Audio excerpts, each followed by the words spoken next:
Hello बच्चों, कैसे हो? आपका स्वागत है त्रिपाण स्टडी सेंटर में। आज जो आपके समक्ष टॉपिक प्रस्तुत हुआ है कई मानने में काफ़ी महत्वपूर्ण है हर एक एग्जाम व्यू से। ठीक है, इसमें हम हर एक बात पे विस्तारपूर्वक चर्चा करेंगे और वो सारे जो है पहलू पर विचार करेंगे जो अब तक अछूता था। तो चलिए देखते हैं हमारा आज टॉपिक क्या है। आज जो हम करने जा रहे हैं काफ़ी महत्वपूर्ण चैप्टर है, समकालीन विश्व में अमेरिकी वर्चस्व। काफ़ी महत्वपूर्ण है और ये क्लास 12 सीबीएसई बोर्ड और एनसीईआरटी बुक के अंतर्गत आधारित है। और इसमें जो आज हम करेंगे कुछ क्वेश्चनों को करेंगे जो ये काफ़ी महत्वपूर्ण होगा हर एक बच्चों के लिए। कहते हैं ये क्वेश्चन काफ़ी महत्वपूर्ण यहाँ पर त्रिपाण स्टडी सेंटर ने सिलेक्ट किया है जो एग्ज़ाम व्यू से भी महत्वपूर्ण रहेगा। अगर आप ये क्वेश्चन समझ लेते हो तो जनरली सी बात है ये चैप्टर भी आपको अच्छे से समझ में आ जाएगा, क्योंकि एग्ज़ाम में क्वेश्चन कुछ भी हो सकता है। तो आपको चैप्टर समझने की ज़रूरत है कि इस चैप्टर में है क्या। थर्ड चैप्टर काफ़ी महत्वपूर्ण है पॉलिटिकल साइंस का, यानी देखा जाए तो राजनीति विज्ञान का, जिसमें समकालीन विश्व में अमेरिका का क्या वर्चस्व है। तो सबसे पहले वर्चस्व का मतलब जानना पड़ेगा कि यहाँ पर वर्चस्व का मतलब क्या होता है, अधिकत्व का मतलब क्या होता है। अधिकत्व यानी अधिकार, वर्चस्व यानी पावर। तो इन्हीं बातों के बारे में हम चर्चा करेंगे। इसी के अंतर्गत जो हमारा यहाँ पर पहला क्वेश्चन आया है जो काफ़ी महत्वपूर्ण है, ठीक है, इस चैप्टर का जो यहाँ पर विश्व में अमेरिका का वर्चस्व के अंतर्गत है। तो सबसे पहली बात तो आपको ये जानना अत्यंत महत्वपूर्ण है कि हेजमनी का मतलब होता क्या है, यानी वर्चस्व का मतलब होता क्या है। तो ये क्वेश्चन पहला जो आया है, अमेरिकी वर्चस्व को कठोर शक्ति के रूप में चर्चा करें कि अमेरिकी वर्चस्व जो है आखिर किन कारणों से है। तो सबसे पहले हम यहाँ पर वर्चस्व का मतलब जानेंगे। तो ये साफ शब्दों में कहा जा सकता है वर्चस्व का पहला अर्थ राज्य के बीच संबंध, पैटर्न और सैन्य क्षमता के संतुलन से संबंधित होती है। देखिए दोस्तों, यहाँ पर वर्चस्व का मतलब यही होता है कि किसी की पावर, कितनी पावर है कि दूसरों को जो है प्रभावित कर दे। अगर आपके अंदर वर्चस्व होगा, हेजमनी होगा, तो आप दूसरे को प्रभावित कर सकते हो, जिसके अंतर्गत सभी के बीच संबंध, पैटर्न, सैन्य क्षमता। कहते हैं कोई भी देश की जो है वर्चस्व तब मानी जाती है जब उसके पास सैनिक शक्ति होती है। और आपको पता है कि विश्व का सबसे अधिक धन खर्च करने वाला मिलिट्री पावर पे अमेरिका है। और अमेरिका, इसी कारण अमेरिका का जो वर्चस्व हर देश में दबदबा है। अमेरिका का वर्चस्व सभी जो है देश मानता है और अमेरिका पावरफुल के रूप में जाना जाता है। तो वर्चस्व का अर्थ जान गए होंगे, जिसका चलती हो, जिसका पूरे विश्व पे एकाधिकार हो, उसे वर्चस्व कहते हैं। ठीक है, चाहे वो संबंधों के अंतर्गत हो, पैटर्न के अंतर्गत हो या सैन्य क्षमता के अंतर्गत हो, तो उसे हम हेजमनी कहते हैं या वर्चस्व कहते हैं। कहते हैं जैसे आपके परिवार में माता पिता का आपका वर्चस्व होता है। जनरली से बात देखा जाए तो पितृ प्रधान समाज में पिता का वर्चस्व सबसे ऊपर होता है, यानी जो पिता कहता है वही मानना पड़ता है। तो विश्व में देखा जाए तो अमेरिका जो है सुपर पावर है और इसका वर्चस्व इतनी है कि वो किसी भी देश के साथ जैसा चाहे वैसा कर सकता है, क्योंकि सब पावर उसी के पास है। इवन कि वर्ल्ड बैंक सब कुछ उसी के पास है। तो देखा जाए तो उसका वर्चस्व सबसे ऊपर है। तो वर्चस्व का अर्थ आप समझ गए होंगे कि वर्चस्व का अर्थ क्या होता है। अब इसको कठोर शक्ति के रूप में देखा जाए तो आखिर कठोर शक्ति के रूप में कैसे हम देख सकते हैं इसको। तो इसी के अंतर्गत कुछ पॉइंट यहाँ पर है जिस पे हम प्रकाश डालेंगे तो आपको समझ में आ जाएगा कि आखिर इसका कठोर शक्ति के रूप में कैसा है। अब देखा जाए तो पहला पॉइंट यही कहता है कठोर शक्ति। एक उदाहरण हम लेते हैं, ऐसा है जिसने अमेरिकी मिसाइल हमले में अपना पैरों को खो दिया। एक लड़की है ऐसा जिसने अमेरिकी मिसाइल हमले में अपना पैर जो है खो दिया, और ये सत्ता का वर्चस्व है जिसने ऐसा के शरीर को तोड़ दिया, उसकी आत्मा को नहीं। यानी देखा जाए तो अमेरिका का इतना पावर था, इतनी शक्ति थी कि एक बच्ची को जो है हम मिसाइल हमला करके उसकी जो है पैरों को नष्ट कर दिया। यानी अमेरिका का ये वर्चस्व है। जैसे आपको पता ही होगा कि अमेरिका का वर्चस्व था नहीं तो क्या था, जब उसने हिरोशिमा नागासाकी पे जो है परमाणु बम से अटैक किया। आपको पता है कि आइंस्टाइन ने पहले ही ये बात साफ कर दिया था कि ये परमाणु बम जो है बहुत घातक है और इसे जनजीवन को बहुत नुकसान पहुंचता है। लेकिन फिर भी अमेरिका ने अपनी वर्चस्व मनवाने के लिए उसने जो है हिरोशिमा नागासाकी पे परमाणु बम से अटैक किया। कहते हैं कैसा भी स्थिति पैदा हो जाए हमें परमाणु बम का इस्तेमाल नहीं करना चाहिए, क्योंकि ये बहुत ही घातक होता है। और इसका जो हिरोशिमा नागासाकी भी जो भोग चुका है, कहते हैं वहाँ आज भी जेनेटिक्स में काफ़ी परिवर्तन देखने को मिला है। यानी आज भी जो वहाँ के बच्चे जन्म लेते हैं काफ़ी जो है डिसएडवांटेज ग्रुप में आते हैं, डिसएडवांटेज कैटेगरीज के होते हैं, यानी कुछ ना कुछ उसमें उनमें मिसिंग होता है। तो आप समझ सकते हो कि परमाणु बम की कितनी खतरनाक रूप था, लेकिन फिर भी अमेरिका ने इसका प्रयोग किया। तो अमेरिका का ये वर्चस्व नहीं तो क्या था। कहते हैं अमेरिका किसी भी देश पे बहुत आसानी से अटैक कर देता है और इसका जो है बोलने वाला कोई देश नहीं है। तो इसका मतलब अमेरिका का वो वर्चस्व ही है, ठीक है। तो उसकी कहते हैं आप किसी को अटैक करके ख़त्म तो कर सकते हो अपनी वर्चस्व मनवाने के लिए, लेकिन उसकी आत्मा को नहीं कर सकते, ठीक है, क्योंकि उसकी आत्मा जो है सब पड़ी है और वो मानेगा तभी आप पावरफुल बन सकते हो। आज अमेरिकी सैन्य प्रभुत्वपूर्ण और सापेक्ष दोनों है। यानी देखा जाए तो अमेरिका का सैनिक क्षमता बहुत काफ़ी अधिक है और ये सभी देश मानते हैं। उनके पास सैन्य क्षमताएं हैं जो ग्रह पर किसी भी बिंदु तक पहुंच सकती है, यानी इस ग्रह पर कहीं भी जाने के लिए सक्षम होती है और कोई भी उनकी बराबरी नहीं कर सकता। इसी का मतलब होता है कठोर और वर्चस्व, ठीक है ना, कि उनकी जो है बात अब कोई भी नकार नहीं सकता। उनकी इतनी क्षमता है कि वो कहीं भी बहुत ही आसानी से अटैक कर सकते हैं। कहते उन्होंने ऐसे ऐसे कारनामे करके भी दिखाए हैं कि दुश्मनों को उनके घर में जाके जो है उनको मारा है। तो इससे अधिक वर्चस्व क्या हो सकता है। अमेरिका आज अपनी सैन्य क्षमता और सैन्य अनुसंधान और विकास पद्धतियों पर अधिक खर्च करता है। तो जनरल सी बात है, अपनी हजमनी को मनवाने के लिए, अपनी पावर को पूरे विश्व को समक्ष रखने के लिए अमेरिका जो है सैन्य क्षमता को और भी बढ़ा दिया है।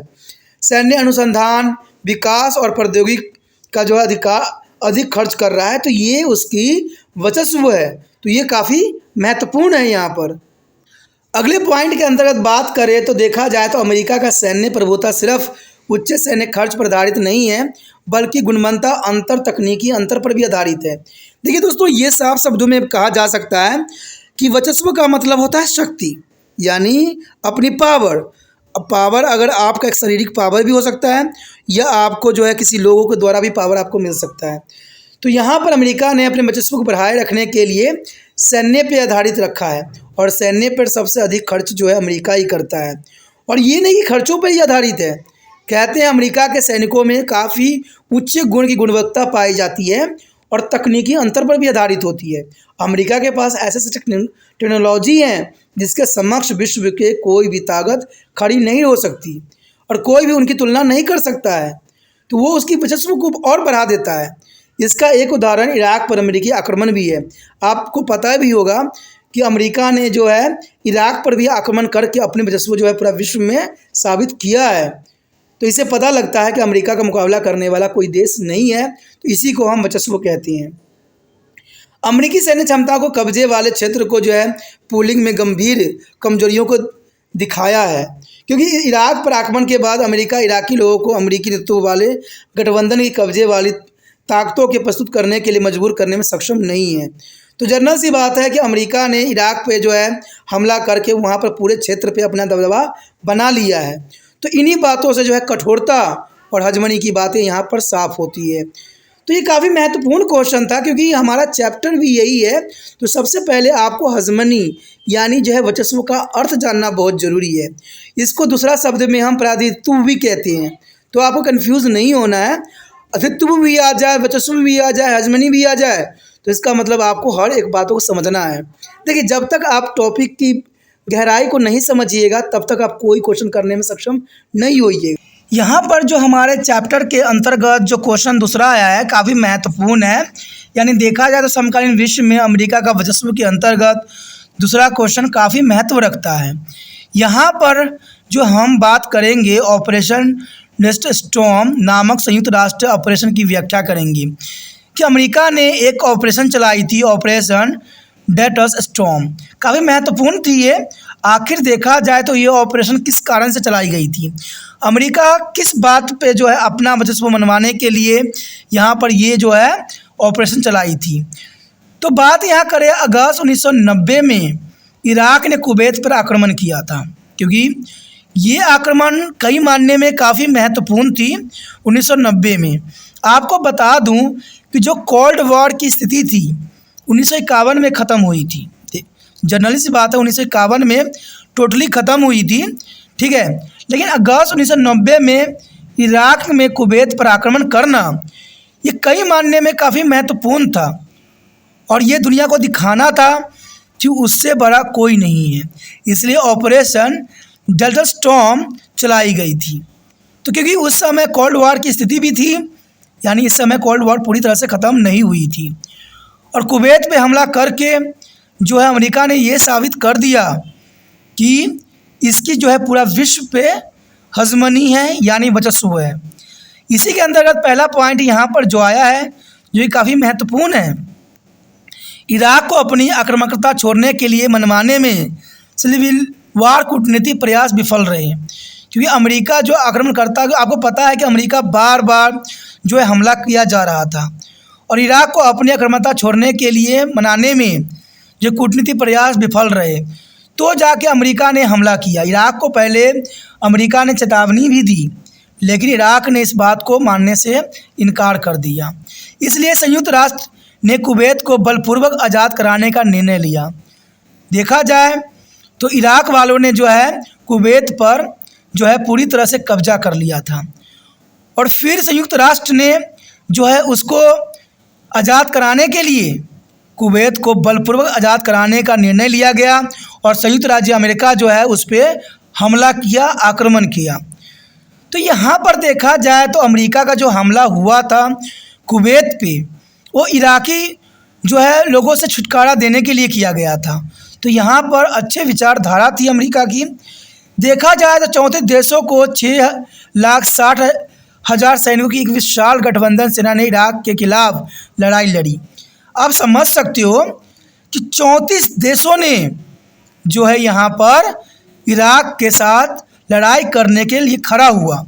यानी यहाँ पर देखा जाए तो अमेरिका ने जो है कुवैत को जो है इराक के कब्जा छुड़ाने के लिए बहुत से देशों को सहायता लिया और देखा जाए 6,60,000 सैनिकों की एक विशाल गठबंधन सेना ने इराक के खिलाफ लड़ाई लड़ी और उसे हरा दिया, जिसे प्रथम खाड़ी युद्ध के नाम से भी जाना जाता है। प्रथम खाड़ी युद्ध बहुत काफ़ी महत्वपूर्ण थी, यानी एक खाई थी जिसमें बहुत सारे सैनिक थे और देशों की कमी नहीं थी, 34 देश सम्मिलित थे।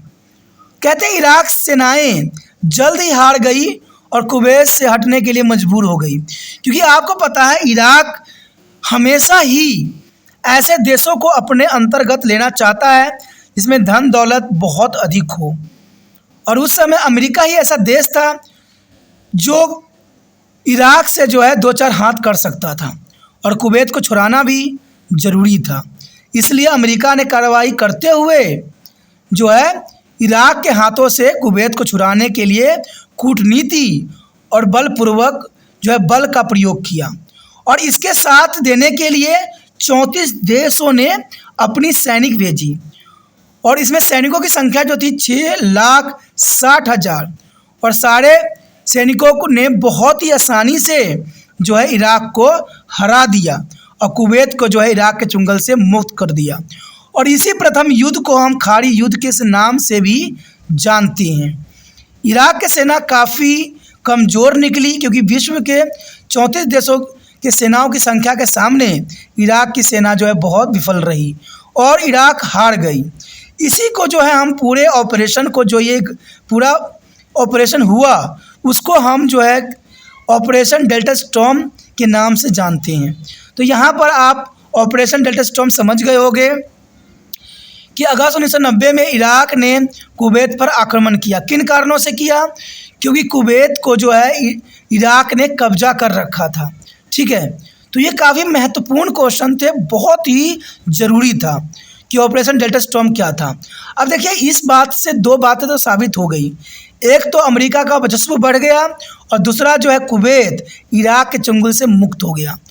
तो देखा जाए तो अमेरिका का दो तरफा यहाँ फ़ायदा हुआ और इसमें जो है बहुत से देशों का जो है अमेरिका को समर्थन भी प्राप्त हुआ। तो इसी कारण से जो है अमेरिका का वर्चस्व आगे बढ़ा। लेकिन ये सारी कार्रवाई जो हुई उसको हम ऑपरेशन डेल्टा स्टॉर्म के नाम से जानते हैं। अगला क्वेश्चन जो हमारे समक्ष आया है काफ़ी महत्वपूर्ण है, थर्ड क्वेश्चन, कि 1990 का खाड़ी युद्ध क्या था। दोस्तों, आपके समक्ष त्रिपाण स्टडी सेंटर हमेशा क्वेश्चन को जो है सीरीज वाइज लाता है। कारण क्या है, पहले आपको एक टॉपिक समझ में आना चाहिए, उसके बाद दूसरा, उसके बाद तीसरा। तो ऐसे ही हमने किया। हमने पहले क्वेश्चन में जो है अमेरिका का वर्चस्व के बारे में जाना, क्या वर्चस्व होती क्या है। दूसरे में हमने जाना कि यहाँ पर ऑपरेशन डिजॉल्ट स्टॉर्म क्या थी, क्योंकि ये उसके हजमनी के अंतर्गत ही सब थी। और जब ये युद्ध सब हुआ तो इसको किस नाम से पुकारा गया, तो इसको खाड़ी युद्ध के नाम से जाना गया। तो एक क्वेश्चन की सीरीज़ है, एक लड़ी है। तो यहाँ पर तीसरा क्वेश्चन यही बात बताता है कि 1990 का खाड़ी युद्ध क्या था। आखिर जो 1990 में युद्ध हुई थी, यानी ऑपरेशन डिजॉल्ट स्टॉर्म। ऑपरेशन डिजॉल्ट स्टॉर्म जो थी दोस्तों, एक कोड थी। ठीक है, ये क्या थी, एक कोड थी जिसका नाम दिया गया था ऑपरेशन डिजॉल्ट स्टॉर्म, यानी एक कोड थी। लेकिन यहाँ पर उस युद्ध को खाड़ी युद्ध के नाम से जाना गया। उस युद्ध को खाड़ी के युद्ध के नाम से जाना गया। कई बच्चे इसमें कंफ्यूज हो जाते हैं कि ऑपरेशन डिजॉल्ट स्टॉर्म क्या थी। ऑपरेशन डिजॉल्ट स्टॉर्म जो थी एक कोड थी, ठीक है, जो कि इराक को हमला करके हराना था और कुवैत को छुटकारा देना था, समझे। क्योंकि कुवैत पर जो है इराक का आतंकवादी कब्जा था और अमेरिका जो है इसको आज़ाद करना चाहता था। और अमेरिका का यहाँ पर सहयोग जो है 34 देशों ने दिया। तो ये काफ़ी महत्वपूर्ण थी। इसी के बारे में हम यहाँ पर बात करेंगे कि आखिर खाड़ी युद्ध में क्या क्या घटना घटी। आपको यहाँ कंफ्यूज होने की ज़रूरत नहीं है। यहाँ पर ऑपरेशन डिजॉल्ट स्टॉर्म कहते हैं एक कोड थी और कोड के अंदर खाड़ी युद्ध ही था। अब हम खाड़ी युद्ध के और विस्तार पूर्वक जानना चाहते हैं, तो इसलिए इस क्वेश्चन को जो यहाँ पर आया है तो ये काफ़ी महत्वपूर्ण है। देखिए, कहा जाए तो अगस्त 1990 में इराक ने कुवैत पर आक्रमण कर उस पर कब्जा कर लिया था। ये साफ शब्दों में समझ में आ गया होगा आपको कि 1990 में इराक ने कुवैत पर आक्रमण कर उस पर पूरी तरह से जो है कब्जा कर लिया और संयुक्त राष्ट्र ने इराक को अपने आक्रामकता छोड़ने के लिए मनाने की कोशिश भी की। देखिए, संयुक्त राष्ट्र ने इराक को ये बात समझाने की कोशिश भी की कि आप कुवैत पे आक्रमण ना करें, कुवैत को जो है आज़ाद कर दें। लेकिन इराक वालों ने उनकी एक न सुनी। लेकिन संयुक्त राष्ट्र समझाने में विफल रहा। अमेरिका ने बहुत समझाने की कोशिश किया इराक को, लेकिन वो समझने के लिए तैयार नहीं थी और कुवैत पर अपना दबदबा बनाए रखी। अब जनरल सी बात है, कोई जिद करने लग जाए, कोई ना माने तो उसको जो है बलपूर्वक, देखो बातों से तो इराक यहाँ समझा नहीं, अब जनरल सी बात है बलपूर्वक ही उसको यहाँ से खदेड़ना पड़ेगा। इन्हीं कारणों से संयुक्त राष्ट्र ने कुवैत पे जो है बलपूर्वक मुक्त कराने के आदेश दिए। यानी संयुक्त राष्ट्र अमेरिका ने जो है कुवैत को आज़ाद करने के लिए बलपूर्वक जो है आक्रमण करने के आदेश दिया गया। अमेरिकी राष्ट्रपति जॉर्ज H.W. बुश ने न्यू वर्ल्ड ऑर्डर के उद्भव की सराहना किया, क्योंकि अमेरिका के उस समय जो थे प्रेसिडेंट जॉर्ज H.W. बुश थे, जिन्होंने न्यू वर्ल्ड ऑर्डर को काफ़ी सराहना किया कि विश्व में शांति बनाए रखने के लिए सबकी स्वतंत्रता सुनिश्चित करना महत्वपूर्ण है। इसी के अंतर्गत जो है इन्होंने कुवैत को भी आज़ाद कराने के लिए जो यहाँ पर है खाड़ी युद्ध लड़ी। इसके जवाब में युद्ध का उद्भव हुआ, जिसमें प्रथम खाड़ी युद्ध के नाम से जाना जाता है। यानी जो है ये ऑर्डर हुई और ये जो मुक्ति करने की विचारधारा आई, इसके कारण जो है युद्ध का सूत्रपात हुआ, जिसे हम प्रथम खाड़ी युद्ध के नाम से जानते हैं। और इस युद्ध में लगभग 34 देशों ने विशाल संगठन सेना से इराक के खिलाफ लड़ाई लड़ी। यानी देखा जाए तो इसमें अमेरिका ही सम्मिलित नहीं था, 34 देशों ने अमेरिका का समर्थन किया और अपनी सैनिक जो है अमेरिका सैनिक से मिला डाला। और इस कारणों से जो है इराक के खिलाफ बहुत बड़ा जो है युद्ध लड़ी गई। इस युद्ध को जो है प्रथम खाड़ी युद्ध के नाम से जाना जाता है, क्योंकि इसमें 6,60,000 सैनिक थे। ये कम सैनिक नहीं होते हैं और इराक को जो है घुटना टेकना पड़ गया बहुत ही जल्दी। तो इसी को ही हम प्रथम खाड़ी युद्ध के नाम से जानते हैं। और देखा जाए तो यह युद्ध ऑपरेशन डेल्टा स्टॉर्म के एक कोड नाम से लड़ा गया। यानी जो इस ऑपरेशन का नाम था ऑपरेशन डेल्टा स्टॉर्म कोड के नाम से लड़ा गया। और यूएनए का यह ऑपरेशन ज़्यादातर अमेरिकी थी। यानी देखा जाए तो इस ऑपरेशन में सबसे अधिक सैनिक जो थे अमेरिका के ही थे।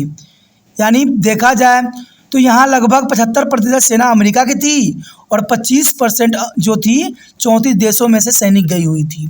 तो यहाँ पर अमेरिका ने अपने 75% सेना को जो है इसी युद्ध में झोंक दिया। प्रथम खाड़ी युद्ध ने अमेरिकी सैन्य बलों और अन्य देशों के बीच पैदा हुए विशाल तकनीकी अंतर को भी उजागर किया। यानी प्रथम खाड़ी युद्ध कई मायने में महत्वपूर्ण थी, क्योंकि प्रथम खाड़ी युद्ध ने अमेरिका सैन्य बलों और अन्य देशों के बीच पैदा हुए विशाल तकनीकी अंतर को भी उजागर किया, क्योंकि अमेरिका के पास हर तरह की टेक्नोलॉजी थी और विश्व के पास किसी के पास भी टेक्नोलॉजी की इतनी भरमार नहीं थी। तो इस बात को भी अंतर को उस समय उजागर हुई कि अमेरिका जो है टेक्नोलॉजी के ऊपर काफ़ी ध्यान दे रहा है। और देखा जाए तो इस युद्ध में एक और बात महत्वपूर्ण थी कि यहाँ पर स्मार्ट बमों के प्रयोग ने इसे कंप्यूटर युद्ध भी बना दिया। यानी स्मार्ट बमों का उपयोग किया गया इस युद्ध में, इसलिए इसको कंप्यूटर युद्ध भी कहा जा सकता है। व्यापक टेलीविज़न कवरेज ने इसे वीडियो गेम युद्ध बना दिया। और यानी देखा जाए तो ये युद्ध जिस जिस क्षेत्र में होती थी उसमें टेलीविज़न कवरेज भी होती। जैसे आपने अभी का भी युद्ध देखा होगा, अभी जो हो रहा है आपने देखा ही होगा कि यहाँ पर ज़ेलेंस्की जो हो रहा है, ज़ेलेंस्की के साथ जो युद्ध हो रहा है उसमें भी जो है मीडिया का बहुत प्रयोग किया जा रहा है, टेलीविज़न का बहुत प्रयोग किया जा रहा है। कोई भी घटना घटने से पहले जो है वीडियो गेम की तरह जो है युद्ध लड़ी जा रही है। तो ये युद्ध आज की नहीं है। जब कहते हैं जब प्रथम खाड़ी युद्ध हुई थी उस समय भी कुछ इसी प्रकार की युद्ध भी लड़ी गई थी उस समय भी। तो ये काफ़ी महत्वपूर्ण थी। और उस समय देखा जाए 1990 के दशक में उसमें कंप्यूटर की बहुत कमी थी और आपको पता है उसमें टेक्नोलॉजी भी इतनी परिपूर्ण नहीं थी, लेकिन अमेरिका के पास वो सारी चीज़ें थी जो उसको विश्व से अलग कर रही थी। और ये युद्ध कई मायने में महत्वपूर्ण भी थी, ये युद्ध न्याय उचित भी थी और बहुत से देशों का समर्थन भी था। तो ये काफ़ी महत्वपूर्ण थी। और यहाँ सबसे बड़ी महत्वपूर्ण बात थी कि इस युद्ध में जो है कंप्यूटर का बहुत ही प्रयोग किया गया और टेलीविज़न कवरेज भी हुई, इसलिए इस वीडियो को वीडियो गेम युद्ध भी कहा जा सकता है। यहाँ जो हमारे समक्ष अगला क्वेश्चन आया है चौथा, बहुत काफ़ी महत्वपूर्ण है कि 9/11 की घटना से तो आप भली भांति परिचित ही होंगे और 9/11 के अंतर्गत क्वेश्चन एग्जामिनर जरूर डालता है। तो इसी के अंतर्गत जो है 9/11 के हमने कारणों और उसका कैसे घटना घटी, तो इसमें जो है हम कुछ प्रकाश डालने जा रहे हैं। तो इसमें देखा जाए तो 9/11 की मुख्य घटनाओं का हमने उल्लेख करना है। आखिर 9/11 का घटना जो घटाई गई किन कारणों से घटाई गई। देखा जाए तो 9/11 की जो घटना घटानी थी उसको पहले ही जो है पूरा ही रूल रेगुलेशन बना लिया गया था। कहते हैं अगर इन कारणों का हम अध्ययन करें तो पता चलता है कि ईरानी क्रांति, अफगानिस्तान पर सोवियत आक्रमण और मिस्र के राष्ट्रपति की हत्या से इस्लामी चरमपंथी भड़क उठा। देखिए काफ़ी महत्वपूर्ण है। ईरानी क्रांति में जब ईरान में क्रांति हुई तो अफगानिस्तान पर सोवियत आक्रमण भी हुआ, सोवियत ने आक्रमण किया और मिस्र के राष्ट्रपति के हत्या से इस्लामी जो है चरमपंथ भड़क उठे, क्योंकि इस्लाम के राष्ट्रपति का जो है मिस्र के राष्ट्रपति की हत्या करना और इसे इस्लामी का जो है धर्मराज सजाना, कहते हैं इजराइल और दमनकारी धर्म निरपेक्ष अरब शासन के लिए अमेरिका समर्थन के कारण वह उग्रवादी अमेरिका विरोधी बन गया। यानी जब ये हत्या हुई तो अमेरिका ने जो है उसको समर्थन किया। जब मिस्र के राष्ट्रपति की हत्या हुई जो कि इस्लामी चरमपंथी भड़क उठे थे पूरी तरह से, और इजराइल और दमनकारी धर्म निरपेक्ष अरब शासन के लिए अमेरिका समर्थन के कारण अमेरिका ने जो है इजराइल पे और दमनकारी धर्म निरपेक्ष लोगों का जो है समर्थन किया। इन्हीं कारण से जो है उग्रवाद जो थे अमेरिका के विरोधी बन गए और अमेरिका के खिलाफ हो गए। बढ़ती जन्म दर और सीमित आर्थिक अवसरों ने सामाजिक दबाव उत्पन्न किया। बढ़ती जन्म दर, आपको पता है कि जनसंख्या कितनी बढ़ रही है, ये भी एक तरह का दबाव है और शायद भारत के लोग कब समझे ये समझना मुश्किल है। बढ़ती जन्म दर और सीमित आर्थिक अवसरों ने सामाजिक दबाव उत्पन्न किया। जनरल सी बात है, जो जनसंख्या बढ़ती है और अर्थव्यवस्था सिमट जाती है तो सामाजिक दबाव उत्पन्न हो जाती है, काफ़ी क्षेत्रों में देखने को मिला है। और चरमपंथी सोच ने हिंसा को गले लगा लिया। यानी चरमपंथी ने सोच ने हिंसा को गले लगाया, क्योंकि स्थानीय शासन को शांतिपूर्ण और लोकतंत्र सुधार के लिए कोई अन्य विकल्प नहीं छोड़ा। यानी शांतिपूर्ण लोकतंत्र सुधार के लिए इनके पास कोई और अन्य विकल्प नहीं छोड़ा। हथियारों के प्रसार ने कार्यकर्ताओं को नुकसान पहुंचाने के साधन प्रदान भी किए, क्योंकि जो हथियार की जो प्रसार थी इसने भी काफ़ी नुकसान पहुंचाया और संचार में नवाचार ने अनेक कार्यों के बारे में दुनिया भर में प्रचार की सुविधा प्रदान की है, जिसने पश्चिमी आबादी को परेशान करने के मनोविज्ञानिक युद्ध को उद्देश्य को पूरा किया। यानी ये सब उस समय कारण बनी युद्ध होने का, यानी जो इस पर अटैक हुआ 9/11 में, तो ये सब कारण थी कि 9/11 का ये मुख्य कारणों में माना गया है। आखिर 9/11 किस प्रकार अंजाम दिया गया, चलिए इस पॉइंट पे हम जो है प्रकाश डालें। देखिए, इस हमला को अंजाम देने के लिए उन्होंने अपहरणकर्ताओं ने पहले ही सारे जो है अपना उद्देश्य सामने रख चुकी थी। कहते हैं 11 सितंबर 2001 को अरब देशों से आए 19 अपहरणकर्ताओं ने उड़ान भरने के तुरंत बाद 4 अमेरिकी वर्ज के विमानों पर नियंत्रण कर लिया। यानी देखा जाए तो 11 सितंबर 2001 के अरब देशों से आए, कौन से देश? अरब देश से आए 19 अपहरणकर्ताओं में उड़ान भरने के तुरंत बाद 4 अमेरिकी वर्जनी के विमानों पर इन्होंने नियंत्रण कर लिया। उन्होंने अमेरिका के महत्वपूर्ण इमारतों में उसे उड़ा दिया। यानी ये विमानों को जो है अमेरिका के महत्वपूर्ण जो है संस्थाओं से टकरा दिया। न्यूयॉर्क में वर्ल्ड ट्रेड सेंटर के उत्तरी और दक्षिण टावरों में एक एक विमान दुर्घटनाग्रस्त हुई।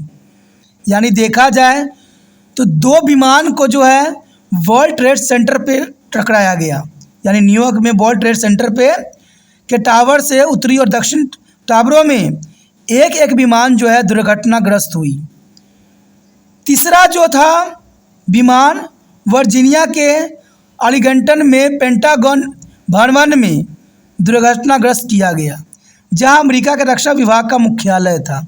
यानी यहाँ पर जो है उग्रवादी ये बताना चाहते थे, टेररिज्म ये बताना चाहते थे कि हम आपके किसी भी विभाग पे सक्षम रखते हैं आपको ख़त्म करने का।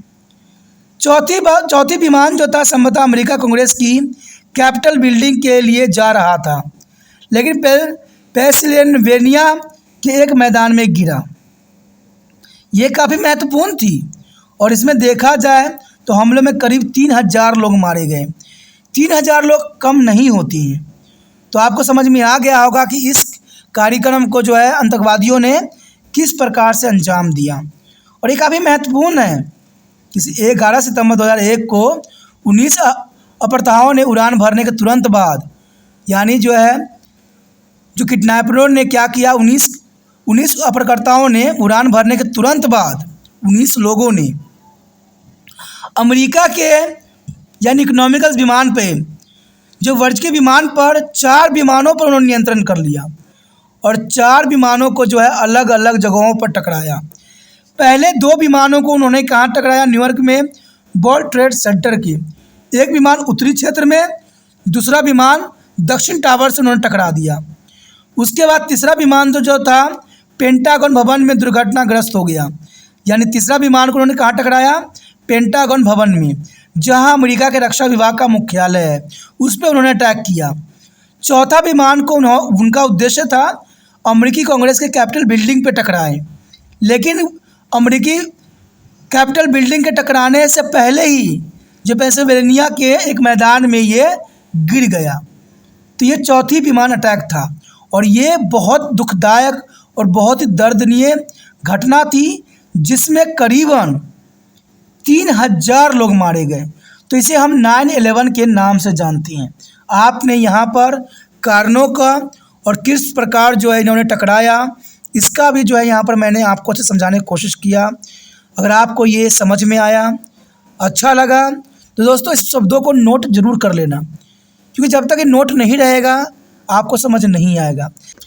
जैसा कि हमारा अगला क्वेश्चन 5वां आया है, काफ़ी महत्वपूर्ण है। पाँचवा क्वेश्चन को अर्थ को समझना काफ़ी महत्वपूर्ण है। दोस्तों यहाँ पर सारे क्वेश्चन एक जैसे होते हैं, लेकिन इसमें जो है कुछ बदलाव आपको देखने को मिल सकता है। अब देखिए इराक पे जो है अमेरिका ने अटैक किया, ठीक है, तो जनरल सी बात है कुवैत को छुड़ाने के लिए, लेकिन इस ऑपरेशन को जो है क्या नाम दिया गया। तो यहाँ पर इन बातों के ऊपर जो हम विस्तार पूर्वक चर्चा करेंगे और जानेंगे। कहते हैं ऑपरेशन इराकी फ्रीडम से क्या तात्पर्य है, आखिर ऑपरेशन इराकी फ्रीडम क्या था और इसके मुख्य उद्देश्य के साथ छिपे हुए कुछ उद्देश्य का उल्लेख करें। यानी जो इसके साथ कौन से उद्देश्य छुपे हुए थे और इन उद्देश्यों का क्या अर्थ था। जनरली बात यहाँ देखें हम तो ऑपरेशन इराकी फ्रीडम था क्या एक तरह के वॉर था। जनरली अगर हम यहाँ बात करें तो यह अमेरिका द्वारा इराक पर आक्रमण के लिए दिया गया एक कोड नाम था। यानी ऑपरेशन इराकी फ्रीडम जो है अमेरिका द्वारा इराक पर आक्रमण करने के लिए दिया गया एक कोड था और यह ऑपरेशन 19 मार्च को लॉन्च किया गया 2003 में। यानी 19 मार्च 2023 को जो है इसको लॉन्च किया गया और कहते हैं इसमें संयुक्त राष्ट्र द्वारा आक्रमण की अनुमति देने से इनकार करने के बाद 40 से अधिक अन्य देश इच्छुक गठबंधन में शामिल हो गए। तो ये काफ़ी महत्वपूर्ण है कि संयुक्त राष्ट्र द्वारा जो है आक्रमण की अनुमति देने से इनकार करने के बाद 40 से अधिक अन्य देश जो थे इच्छुक गठबंधन में शामिल हो गए। तो ये काफ़ी महत्वपूर्ण थे। ऑपरेशन इराकी फ्रीडम देखा जाए तो एक तरह का एक कोड था, ठीक है। तो ये आपको समझ में आ गया होगा। अब चलिए इसका उद्देश्य क्या था और इसमें छुपे हुए उद्देश्य पे जो है प्रकाश डालने की हम कोशिश करें। यहाँ पर जो हमारे समक्ष आ गया है मुख्य उद्देश्य और छुपे हुए उद्देश्य, तो काफ़ी महत्वपूर्ण यहाँ पर है। अगर हम आगे बात करें आक्रमण का मुख्य और छिपा हुआ उद्देश्य इराक को जो है सामूहिक विनाश के हथियार यानी देखा जाए तो WMD विकसित करने से रोकना था, क्योंकि इराक देखा जाए तो इराक को जो है इराक में WMD विकसित करने की कोशिश हो रही थी और WMD का मतलब यही होता है सामूहिक विनाश के हथियार। तो ये चीज़ों को रोकना बहुत काफ़ी महत्वपूर्ण था USA के लिए। तो इस इराक में WMD का कोई सबूत नहीं मिला, तो यह अनुमान लगा लिया गया कि आक्रमण अन्य उद्देश्य से प्रेरित था। यानी देखा जाए तो संयुक्त राज्य अमेरिका ने इस बात पे जो जोर दिया और इस ऑपरेशन को इसलिए चलाया कि उसको लग रहा था कि इराक में जो सामूहिक विनाश के हथियार, ठीक है, उसको विकास नहीं करना देना चाहते थे। लेकिन जब इंक्वायरी हुई तो इनको ये सबूत मिला कि वहाँ पर कुछ भी जो है ये एक्टिविटी नहीं मिली। तो इन्होंने अनुमान लगा लिया कि आक्रमण अन्य उद्देश्य से प्रेरित था, जिसमें इराक के तेल क्षेत्रों को नियंत्रित करना था, संयुक्त राज्य अमेरिका के अनुकूल शासन स्थापित करना शामिल था। तो ये काफ़ी महत्वपूर्ण है। देखिए इनका उद्देश्य बहुत साफ था कि जो इराक के तेल क्षेत्रों को नियंत्रित करना था। तो अमेरिका का देखिए आज के समय में यही हो रहा है, लोग कह कुछ और रहे हैं कर कुछ और रहे हैं, ठीक है।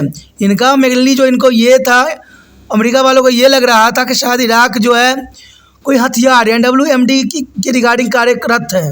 लेकिन जब उन्होंने WMD के रिगार्डिंग जो है इंक्वायरी की तो उनको कुछ भी नहीं मिला, क्योंकि उनको कुछ मिलना ही नहीं था जब वो एक्टिविटी थी ही नहीं। लेकिन देखा जाए फिर भी इनका उद्देश्य जो था उस क्षेत्र में जो है कब्जा करके वहाँ के तेल को जो है अपने नियंत्रण में करना और संयुक्त राज्य अमेरिका के अनुकूल शासन स्थापित करना शामिल था। कि अनुकूल मतलब संयुक्त राज्य अमेरिका के अधीन जो है इराक के सारे नागरिक हो जाए और वहाँ पर जो है अमेरिका का वर्चस्व और भी बढ़ जाए। तो इन्हीं कारणों से जो था ये उद्देश्य था। यानी देखिए बहुत इंपॉर्टेंट बात हो गया, छुपा हुआ उद्देश्य क्या था कि वहाँ इराक के जो है तेल खजानों पर जो है कब्जा करना था, ठीक है। और इसमें सिर्फ एक बहाना बनाई गई कि उनको जो है एक इल्ज़ाम लगा दिया गया कि सामूहिक विनाश के लिए उन्होंने जो है हथियार रखना शुरू कर दिया। लेकिन ऐसा उनको सबूत नहीं मिली, फिर भी जो है वहाँ के तेलों के ऊपर उनका जो है अधिकार बनाने में सक्षम होने के लिए ये जो है ऑपरेशन चला है। अगर आगे हम बात करें तो ये काफ़ी महत्वपूर्ण रहेगा कि ऑपरेशन इराकी फ्रीडम के 2 परिणाम कौन कौन से हो सकते हैं। चलिए देखते हैं ऑपरेशन इराकी फ्रीडम के परिणामों के ऊपर हम प्रकाश डालें।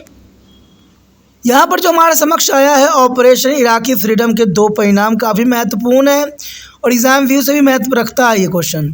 अमेरिका इराक को शांत नहीं कर पाया, अमेरिका जो है इराक को शांत करने में असफल हो गया। कहते सरकार तेज़ी से गिर गई और इसका अमेरिका के खिलाफ एक अन्य पुण्य अभियान शुरू कर दिया। तो जर्नल सी बात है, ऑपरेशन फ्रीडम के परिणाम ये हुआ कि इसके कारण जो है सरकार बहुत तेज़ी से गिरने लगी और इराक द्वारा अमेरिका के खिलाफ पुण्य अभियान शुरू कर दिया। युद्ध में अमेरिका के देखा जाए तो 3,000 से अधिक जो है सैन्यकर्मी की खो दिया। 3,000 काफ़ी महत्वपूर्ण होते हैं, जो है सैनिक कर्मचारियों को जो है अमेरिका ने खो दिया। अमेरिका के नेतृत्व वाले आक्रमण के बाद से यह अनुमान लगाया गया था कि यहाँ पर जो इराकी में जो है कम से कम 50,000 नागरिक मारे गए। तो ये भी दुखदायक परिस्थिति थी। कहते हैं युद्धों के आड़ में जो है बड़े लोग षड्यंत्र रचते रहते हैं और ये जो है हर एक देश में चलता ही रहता है, चाहे वो भारत हो, चाहे अमेरिका हो, चाहे चाइना हो, चाहे जो भी देश हो। कहते हैं कूटनीतियों में आना स्वाभाविक बना देता है। आगे यदि हम बात करें 6वां क्वेश्चन जो कि 6th है, काफ़ी महत्वपूर्ण है कि संयुक्त राज्य अमेरिका ने इराक के विरुद्ध युद्ध कैसे छेड़ा। देखिए ये काफ़ी महत्वपूर्ण, हमने हर एक क्वेश्चन में जो है अमेरिका का वर्चस्व बढ़ता हुआ और उसका युद्ध की प्रणाली जो देखा है काफ़ी सही है। कहते हैं कोई भी रूल रेगुलेशन तब बनाई जाती है जब हम पे संकट आता है। तो अमेरिका ने भी संकट का आड़ लिया यहाँ पर और इराक पे जो है कब्जा हासिल किया। तो ये काफ़ी महत्वपूर्ण बात रहा है। कहते हैं अगर देखा जाए तो 19 मार्च 2003 को अमेरिका ने ऑपरेशन इराकी फ्रीडम के जो है एक कोड नाम चलाया जो काफ़ी महत्वपूर्ण था। यानी ये एक तरह का कोड था। ऑपरेशन इराकी फ्रीडम एक तरह का एक कोड था। इसका आक्रमण शुरू किया और संयुक्त राज्य द्वारा आक्रमण को अपना जनादेश देने से इनकार करने के बाद 40 से अधिक अन्य देश अमेरिका के नेतृत्व वाले इच्छुक गठबंधन में शामिल हो गए। तो ये काफ़ी महत्वपूर्ण है कि अमेरिका के देखा जाए तो 40 जो है अन्य देश जो है सम्मिलित इसमें हो गए, जो काफ़ी महत्वपूर्ण था। कहते हैं अगर हम इसमें बात आगे करें तो कहते हैं आक्रमण का उद्देश्य इराक को सामूहिक विनाश के हथियार विकसित करने से रोकना था। ये तो अमेरिका का सबसे बड़ा चाल था। देखा जाए तो WMD के रिगार्डिंग जो है इराक पे ये कार्रवाई की गई, यानी ऑपरेशन इराकी फ्रीडम जो है WMD के रिगार्डिंग ये चलाई गई। लेकिन सबसे बड़ी बात तो ये हुई कि जब अमेरिका ने इंक्वायरी बैठाया इराक में तो वहाँ पर WMD के रिगार्डिंग कोई सबूत नहीं मिला।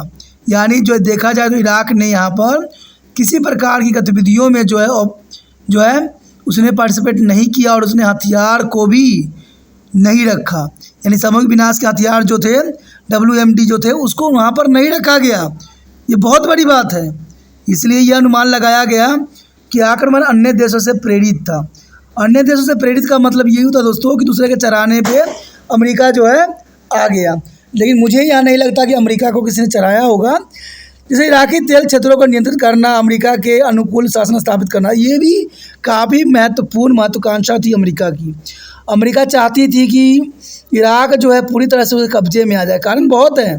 कारण जो है सबसे बड़ा तो यही है कि वहाँ पर कच्चे तेल का भंडार है और प्राकृतिक चीज़ जो है हर एक देश की अभी मांग है। इसलिए अमेरिका चाहता था कि अगर कच्चे तेल पर जो अपना अधिकार हो जाए तो पूरा विश्व जो है उसके अधिकार में चला जाएगा। और यही सोच लेके इसने जो है आगे जो है इराक पर जो है ये इल्ज़ाम लगाया कि इराक जो है सामूहिक विनाश के हथियार अपने पास रखी हुई है। और इसलिए अनुमान लगाया गया कि अगर मैं अन्य देशों से प्रेरित था और देखा जाए तो इसके तेल क्षेत्रों में नियंत्रण करना स्वाभाविक उसको बना दिया था। तो यही सारी कारण बहुत इम्पोर्टेंट हैं। हालांकि सद्दाम हुसैन की सरकार ने तेज़ी से गिर गई, यानी ये भी बहुत काफ़ी महत्वपूर्ण था कि इसके बाद सद्दाम हुसैन की जो सरकार थी बहुत ही तीव्र गति से गिरी। लेकिन अमेरिका इराक को शांत नहीं कर पाया। इसके वजह से इराक में अमेरिका के कब्जे के खिलाफ पुण्य विरोध की आग भड़क उठी। तो कहते हैं जर्नल सी बात है, आप किसी को गुलाम बनाओगे, अपने इशारों पर नचाने की कोशिश करोगे तो वहाँ पर आंदोलन का रूप धारण होना स्वाभाविक बात होता है। आजकल ये चीज़ें तो आज हर जगह देखने को मिला है और ये काफ़ी महत्वपूर्ण भी है।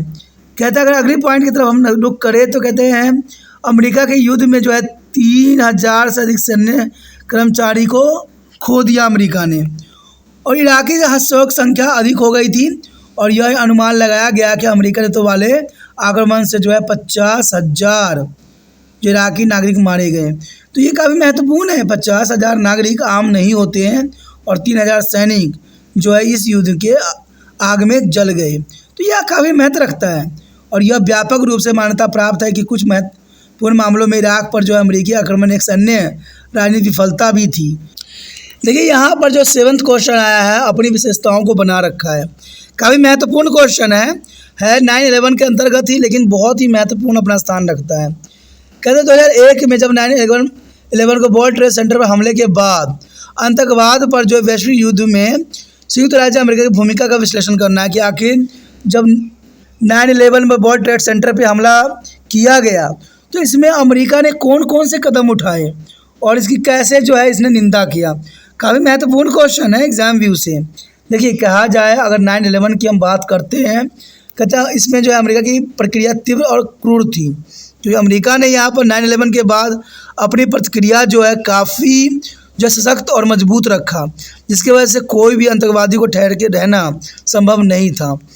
क्योंकि उस समय अगर देखा जाए तो इसके जो है वर्ल्ड ट्रेड सेंटर हमले के समय जो है रिपब्लिकन पार्टी के जॉर्ज बुश राष्ट्रपति थे।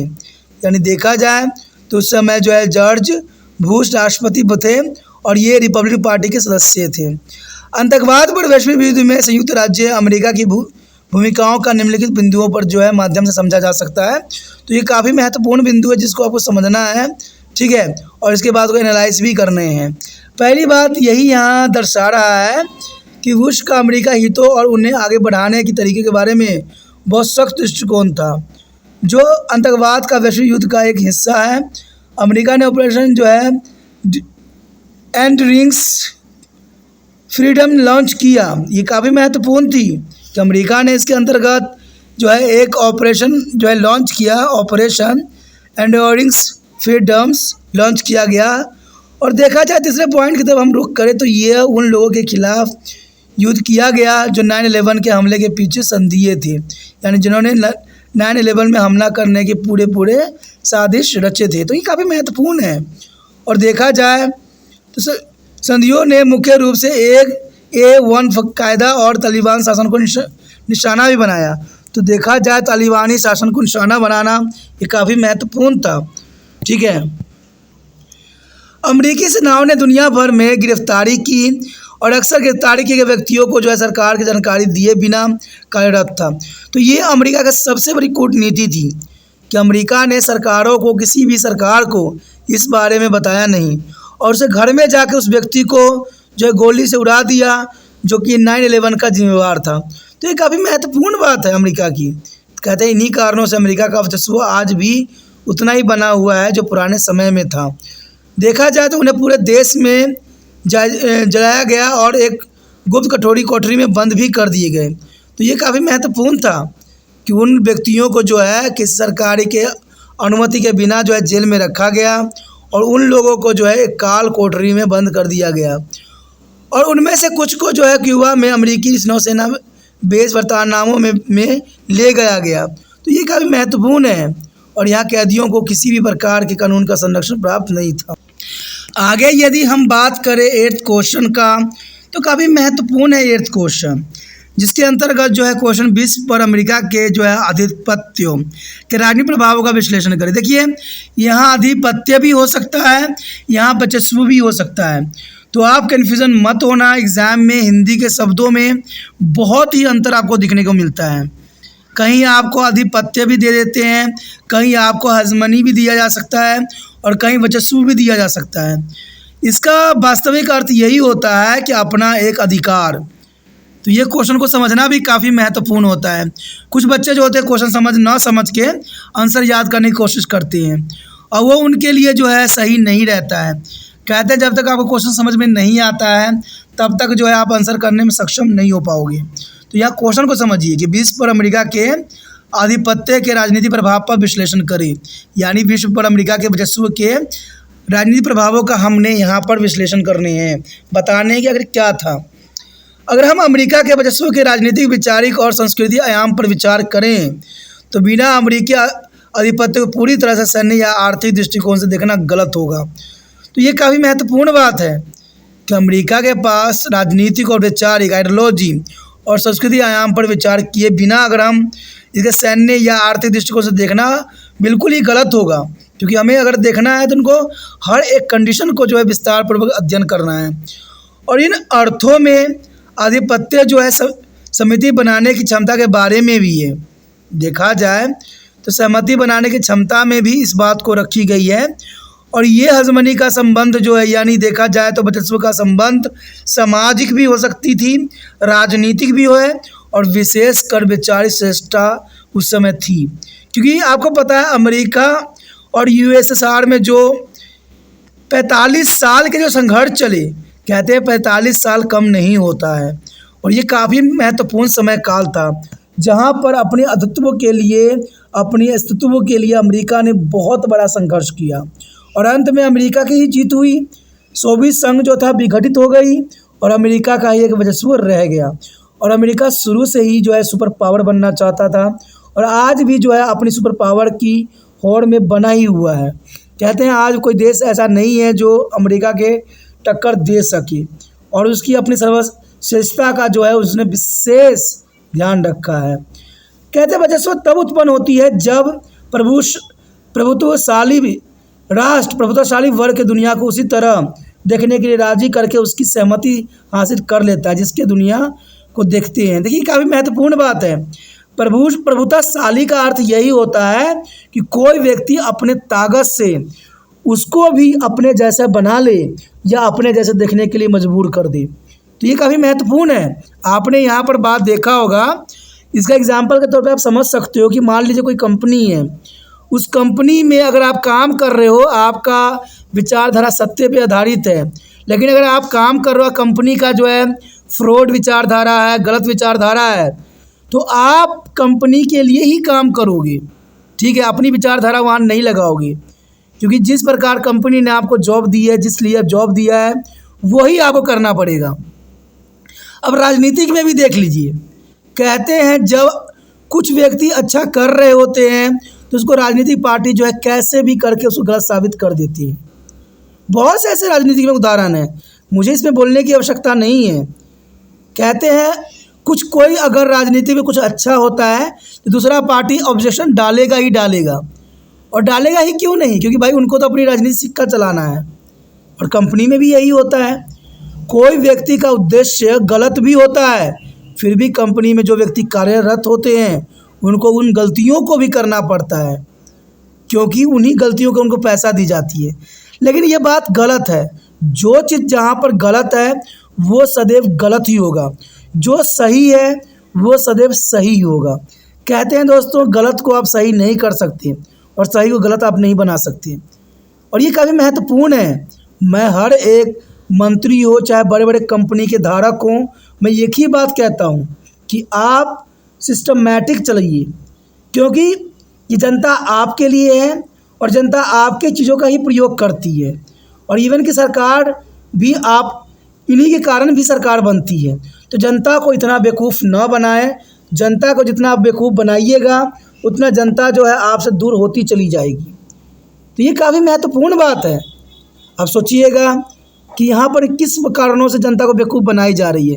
दोस्तों, जनता को बेवकूफ़ बनाने के लिए यहाँ पर सरकार के पास बहुत सी चीज़ें हैं। सबसे पहली बात तो यही रहता है कि जनता को सबसे बड़ा बेवकूफ़ तो ये लोग इसलिए बनाते हैं कि आपस में पार्टियाँ लड़ती रहती है, और बाद में जब सरकार बनाने की वक्त आती है तो ये एकजुट होकर सरकार अपना बना लेती हैं। पहली तो बेवकूफ़ ये बनाते हैं।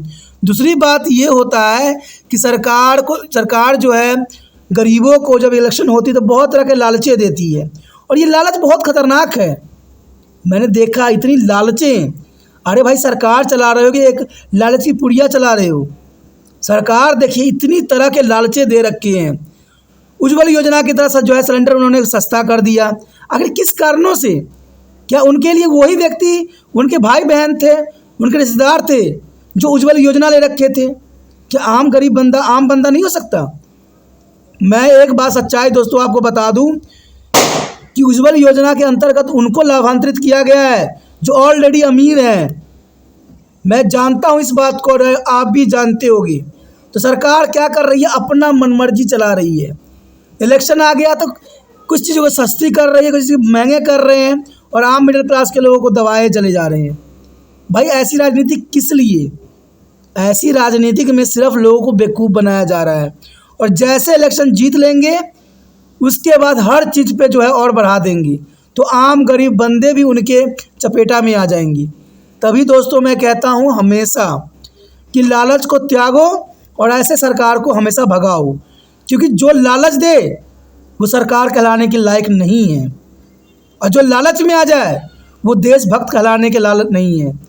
कहते हैं अंग्रेज़ के टाइम भी ऐसे लालच महात्मा गांधी जी को भी दिया गया, लेकिन महात्मा गांधी जी सच्चे देशभक्त थे, वो देश के सच्चे पुत्र थे, जिन्होंने अंग्रेज़ों के हर लालच को ठुकरा दिया। उनको पता था कि अंग्रेज़ सिर्फ वो चाल चल रहे हैं और लालच में हमारे देश को फंसाने के लिए मुझे लालच दे रहे हैं। इसलिए जो है गांधी जी ने पूरी पुण्य स्वतंत्रता के सिवा कुछ और मांग किया ही नहीं, वो अड़ गए।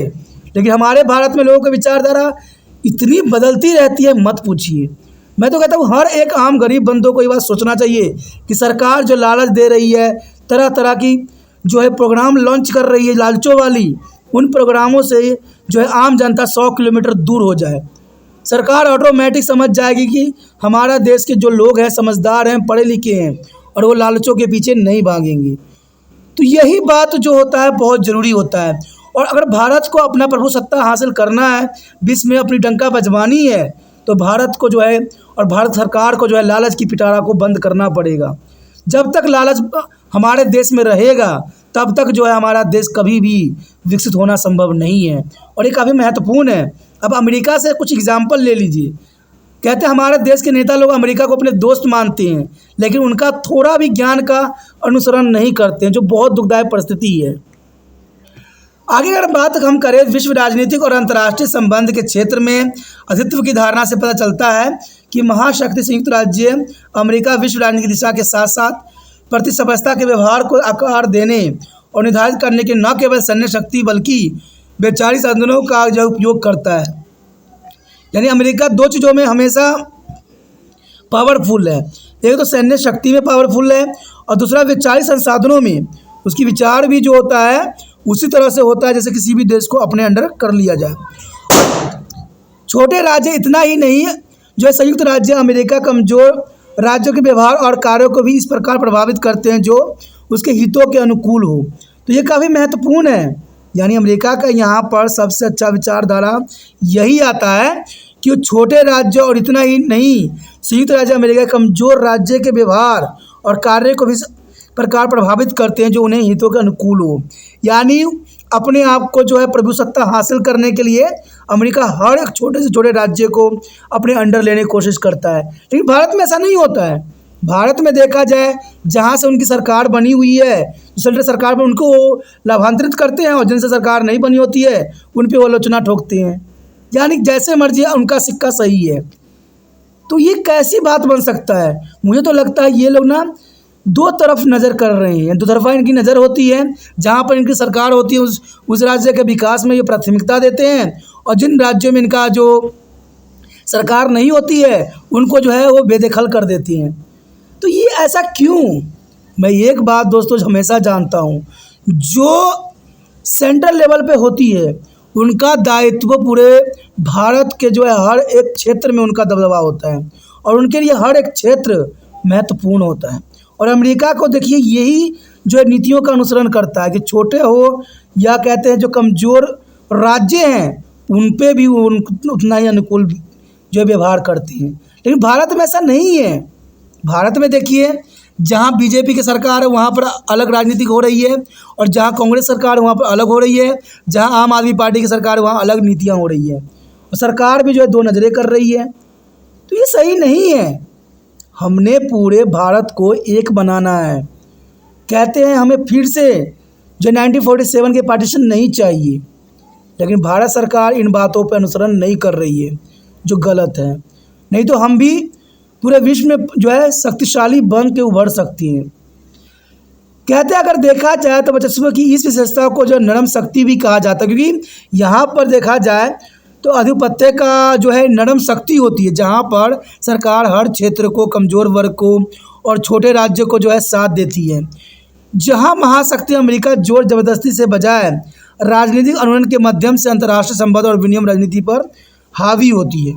तो जनरल सी बात है, जहाँ पर आपकी शक्ति कार्य नहीं कर रहा है वहाँ पर ज़बरदस्ती करने से कुछ भी नहीं होने वाला है। वहाँ पर शांतिमय और नरम विचारधारा से जो है उस क्षेत्र को जीता जा सकता है। तो ये सब बातें काफ़ी महत्वपूर्ण है। तभी अमेरिका को जो है कि पूरे विश्व में अपनी ताकत मनवाने के लिए जो है कहते हैं मनवाने के लिए मजबूर कर दिया, क्योंकि अमेरिका हर तरफ से जो है अपनी सही विचारधारा के साथ आगे बढ़ती है। लेकिन भारत में यही डिफरेंस है कि यहाँ के जो राजनीतिक नेता हैं सिर्फ अपना सिक्का चलाने में लगे हुए हैं, सिर्फ अपनी बात मनवाने में लगे हुए हैं, अपनी हजमनी समझाने में लगे हुए हैं, अपना वर्चस्व दिखाने की कोशिश करते हैं, जिसके कारण भारत जो है बर्बाद है। क्योंकि बेशक लिए आप जितना मर्जी कह लीजिए कि भारत अच्छे से अच्छे कंडीशन में, मैं इस कंडीशन को नहीं मानता, क्योंकि जब तक आम गरीब बंदों की तकलीफ़ दूर नहीं होगा तब तक भारत जो है कहते पावरफुल नहीं बन सकता है। और आम गरीब बंदों को तब सहूलत मिलेगी जब सरकार की एक नीति होगी।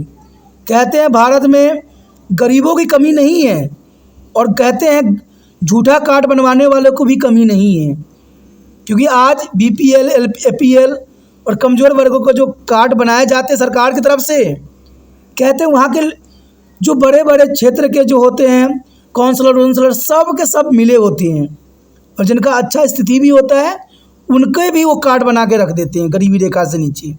तो भारत अमीर कैसे बनेगा, भारत कैसे अपने आप को विकसित शो करेगा। अगर हम आगे बात करें 9वां क्वेश्चन को, तो काफ़ी महत्वपूर्ण है। देखा जाए तो अगर पिछला आपने 8 क्वेश्चन अगर अच्छे से याद कर लिया है तो इसका मतलब ये भी क्वेश्चन आपके लिए बहुत ही आसान होगा, क्योंकि बात यहाँ पर वही है, सिर्फ क्वेश्चन यहाँ पर बदला हुआ है। तभी मैं कहता हूँ अगर आप कुछ क्वेश्चनों को अच्छे से याद कर लेते हो तो वो आपके लिए काफ़ी महत्वपूर्ण हो जाता है। जैसे इस क्वेश्चन में भी बताया गया है कि सोवियत संघ के पतन के बाद उभरी नई विश्व व्यवस्था का आकलन करें।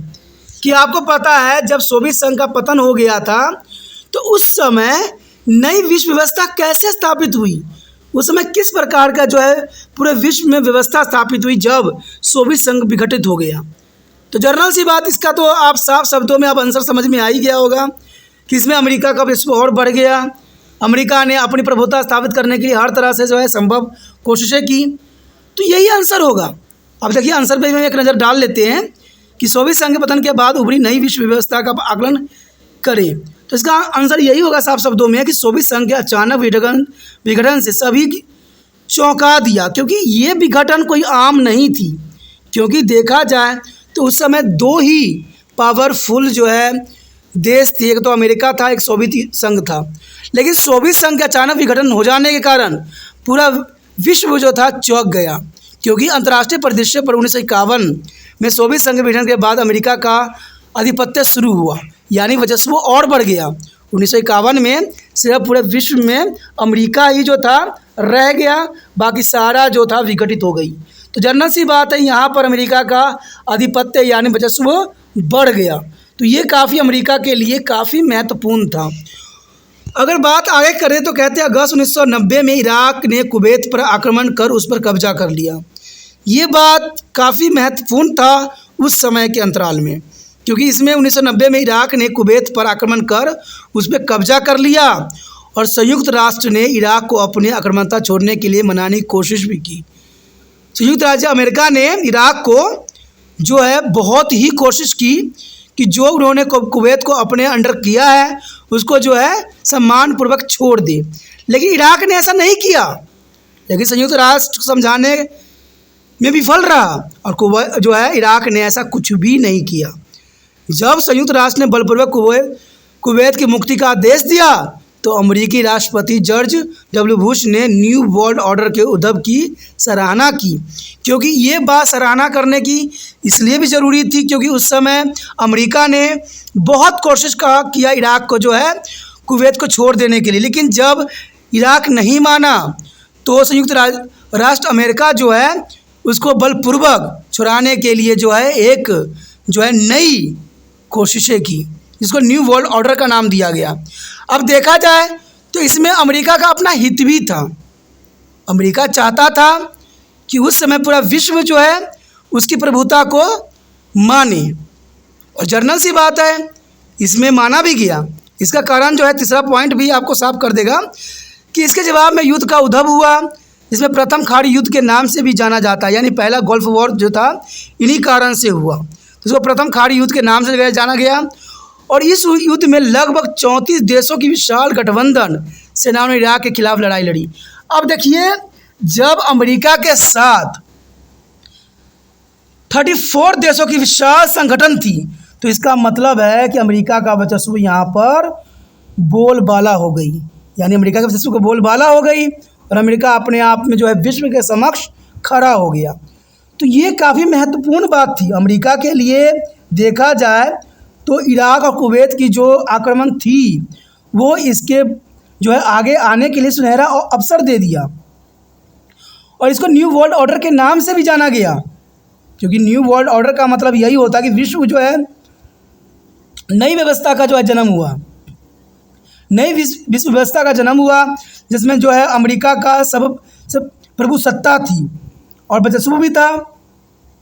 और इसमें जो है बढ़ चढ़ के कई देशों ने पार्टिसिपेट किया। लेकिन हैरानी वाली बात तो ये थी कि इतना सारा देश होने के पश्चात भी यहाँ पर अमेरिका का वर्चस्व बना रहा।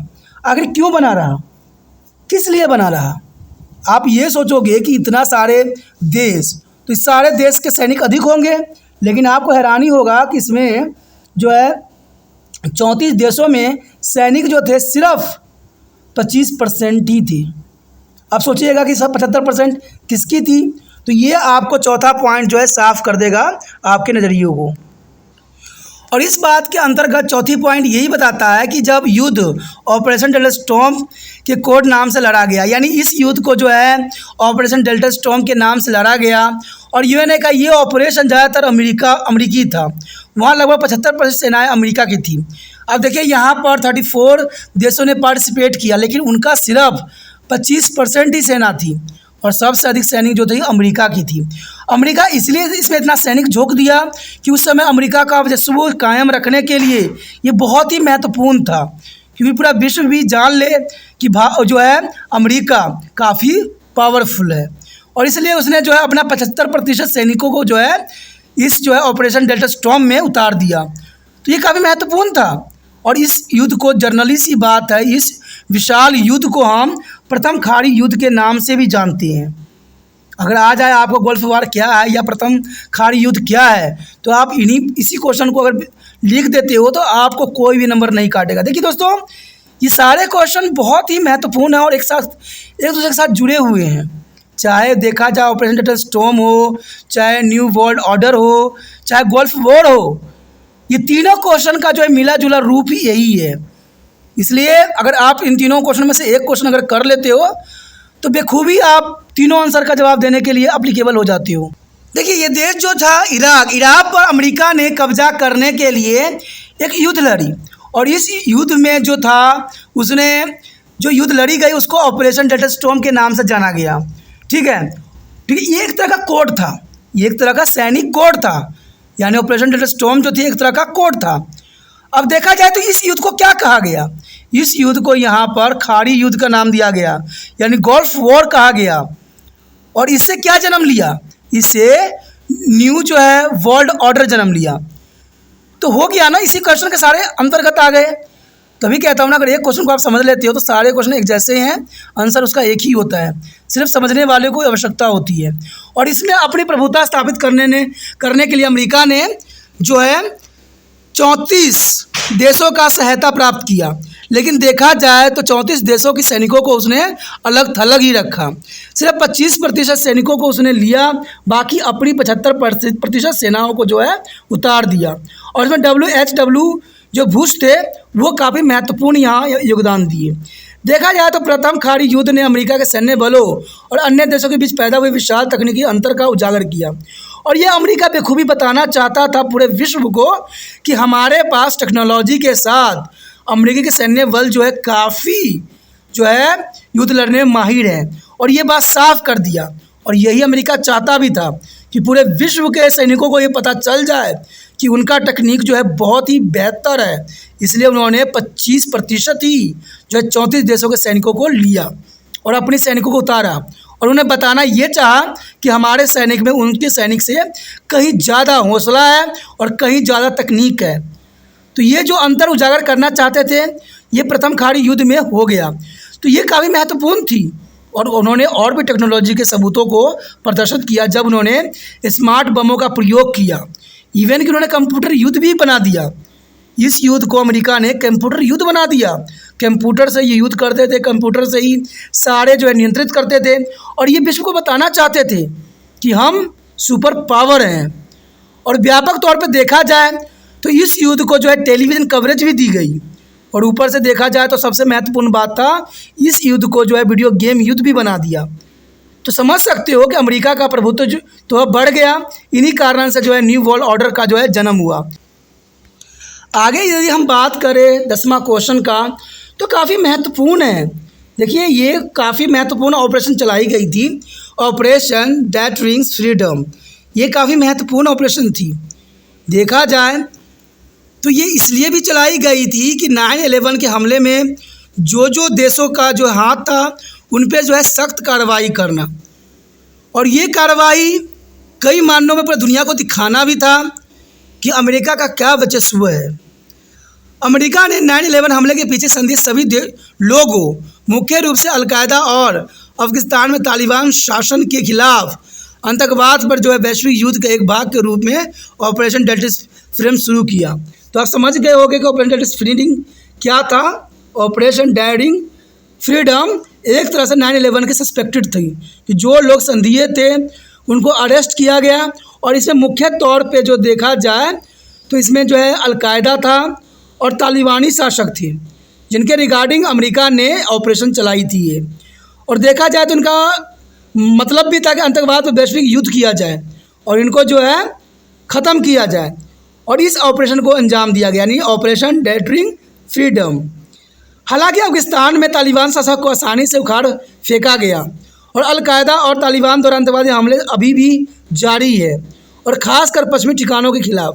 तो देखा जाए अफगानिस्तान में तालिबान शासक को आसानी से उखाड़ फेंक दिया गया अमेरिका की तरफ से, लेकिन अलकायदा और देखा जाए तो तालिबानी अभी भी बहुत काफ़ी सक्रिय हो रखे हैं। तो ये काफ़ी जो है सरदर्द कर रहे हैं वैश्विक स्तर पर। कहते हैं भारत भी इसका निंदा हमेशा करता आ रहा है।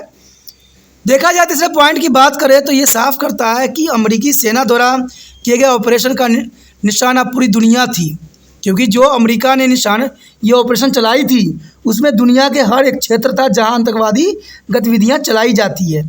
तो देखा जाए ये ऑपरेशन कई मानने में काफ़ी महत्वपूर्ण थी, काफ़ी ज़रूरी भी थी, क्योंकि अगर ऐसे ऑपरेशन ना चलाया जाए तो कहते हैं आतंकवादियों का जो है सर ऊंचा हो जाता है, और ऐसे आतंकवादी विश्व के लिए जो है खतरा का सबब बनता है, मानव जीवन के लिए भी खतरे का सबब बनता है।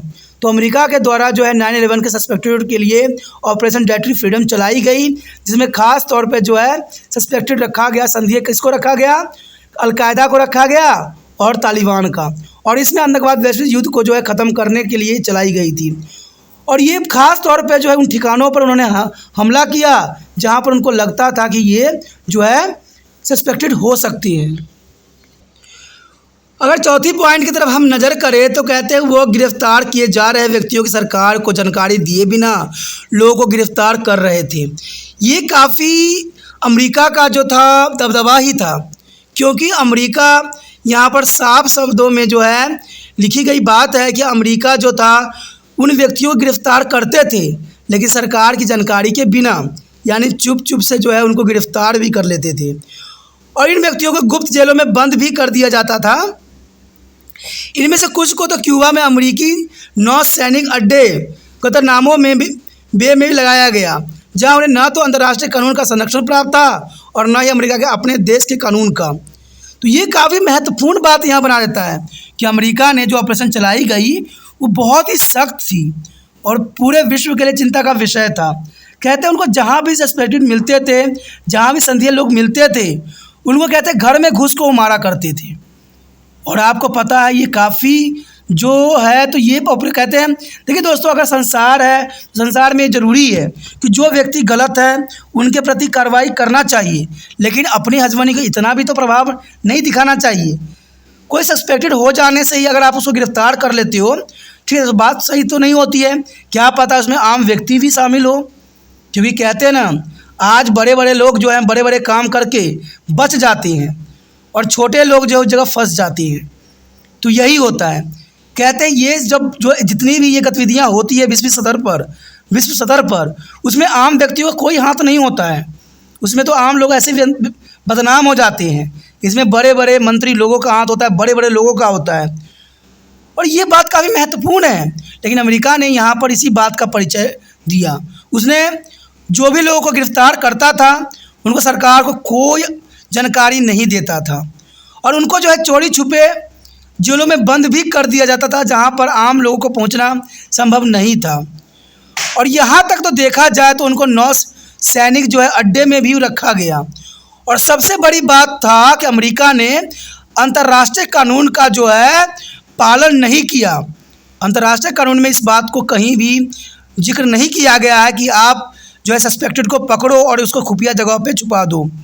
और यहाँ तक कि ये अमेरिका के कानून में भी नहीं लिखा हुआ था, लेकिन फिर भी अमेरिका ऐसी कार्य कर रहा था, तो ये गलत थी। कहते हैं कुछ चीज़ों को जो है हद में रह के किया जाए तो बेहतर है, लेकिन अमेरिका ने यहाँ पर हर बात को जो है तोड़ दिया। यहाँ तक कि संयुक्त राष्ट्र के प्रतिनिधि को भी इन कैदियों से बातचीत करने की इजाज़त नहीं थी। अब देखिए, ये भी बहुत काफ़ी महत्वपूर्ण थी। संयुक्त राष्ट्र के प्रतिनिधियों को भी इन गिरफ्तार किए गए व्यक्तियों से बातचीत करने का कोई अधिकार नहीं था। यानी देखा जाए तो अमेरिका ने इस समय वही बात का परिचालक किया कि चित भी इनका पट भी इनका, जिसकी लाठी उसी की भैंस, ऐसे जो है रूल रेगुलेशन पे जो है अनुसरण किया, जो सही नहीं है।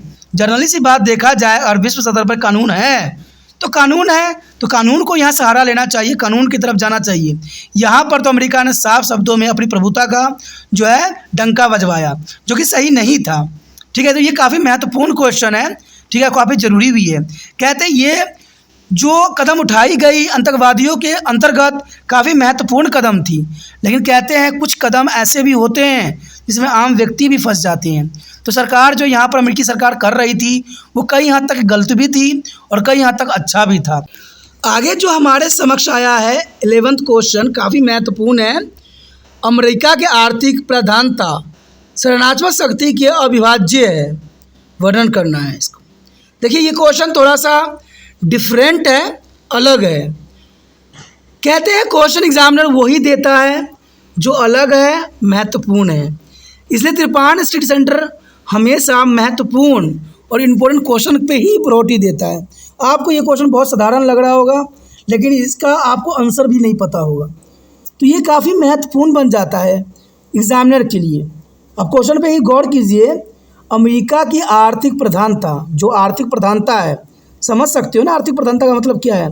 साधारण शब्दों में देखा जाए तो हजमनी जो आर्थिक के ऊपर, देखिए कोई भी देश पावरफुल तब बनता है जब उसकी आर्थिक अर्थव्यवस्था मजबूत होती है।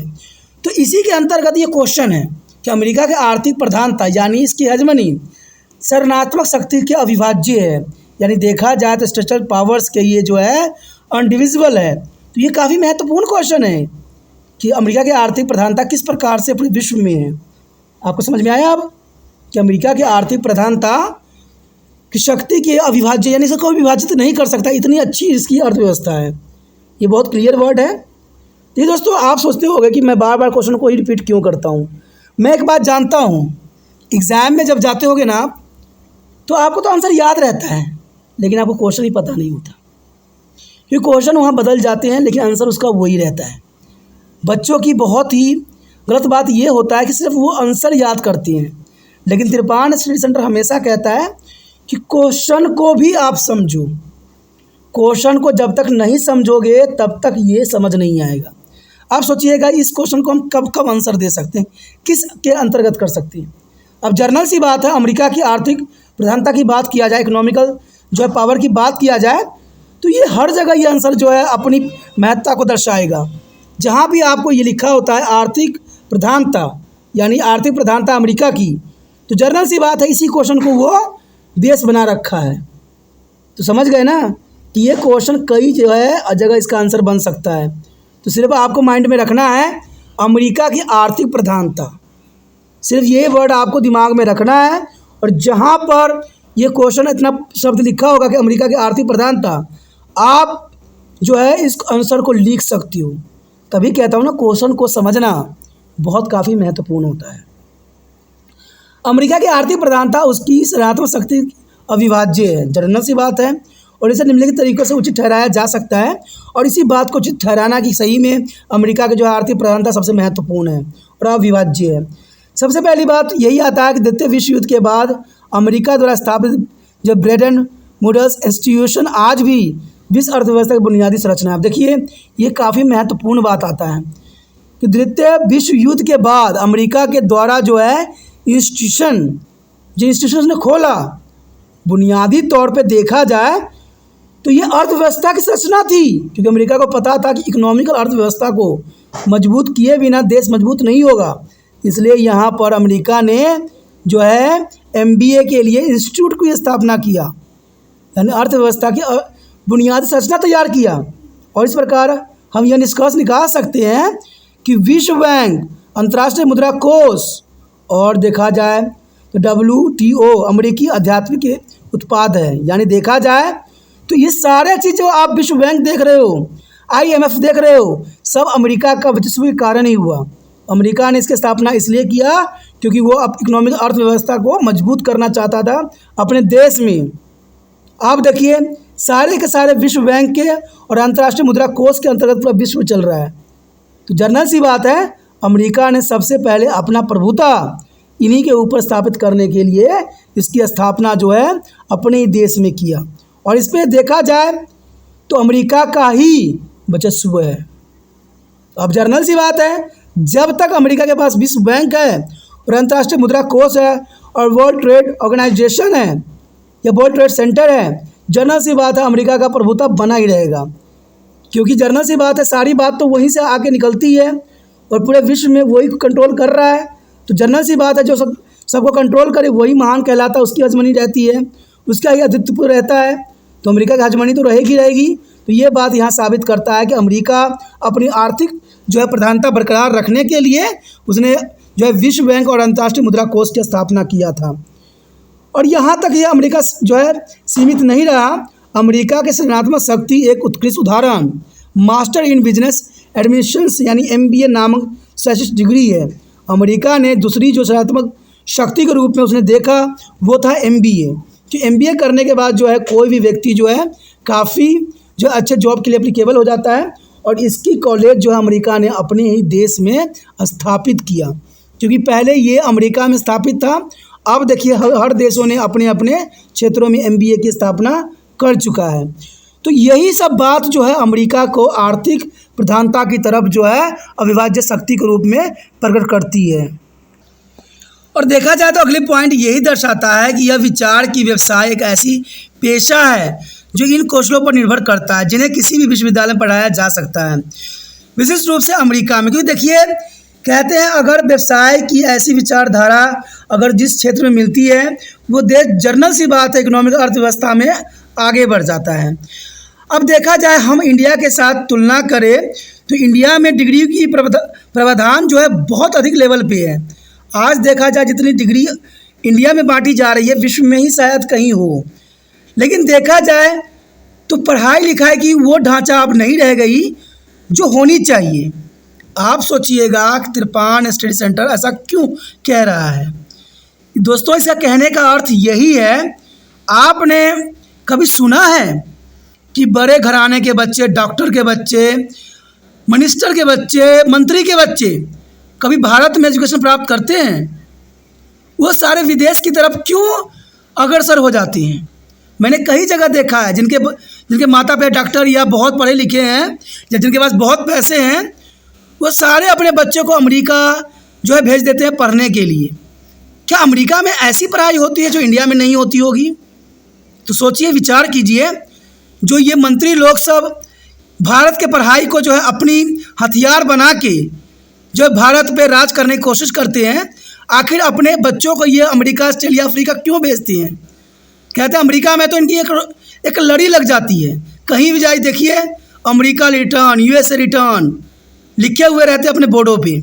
आखिर मैं यही सवाल पूछता हूँ, जब इंडिया में ये मंत्री लोग सब, बड़े बड़े लोग सब ये वकालत करते हैं कि हमारी शिक्षा प्रणाली जो है पिछले 50 सालों से बहुत बेहतर बनी है, यहाँ के लोग बड़े पढ़े लिखे हैं, बहुत ही इंटेलिजेंट है, तो पढ़ने के लिए अमेरिका क्यों भेजते हैं अपने बच्चों को? जब यहाँ पर पढ़ने की सुविधा इतनी अच्छी है, विश्व स्तर पर है, तो आप अमेरिका क्यों भेजते हो? आपने कभी प्रश्न पूछा है? जब भी कोई मंत्री शिक्षा के ऊपर भाषण दे तो आपने एक प्रश्न उठाना है, आप अपने बच्चों को कहाँ पढ़ा रहे हो? इंडिया के स्कूलों में या कॉलेजों में पढ़ा रहे हो कि अमेरिका के विदेशी पढ़ा रहे हो? उनका साफ जो है नज़र झुक जाएगा और उसके आगे वो एक शब्द भी नहीं बोल पाएंगे। कारण क्या है? सच्चाई है ये। आप देखिए, कहते हैं बड़े बड़े शिक्षा के स्तर पर वकालत करने वाले लोगों की कमी नहीं है।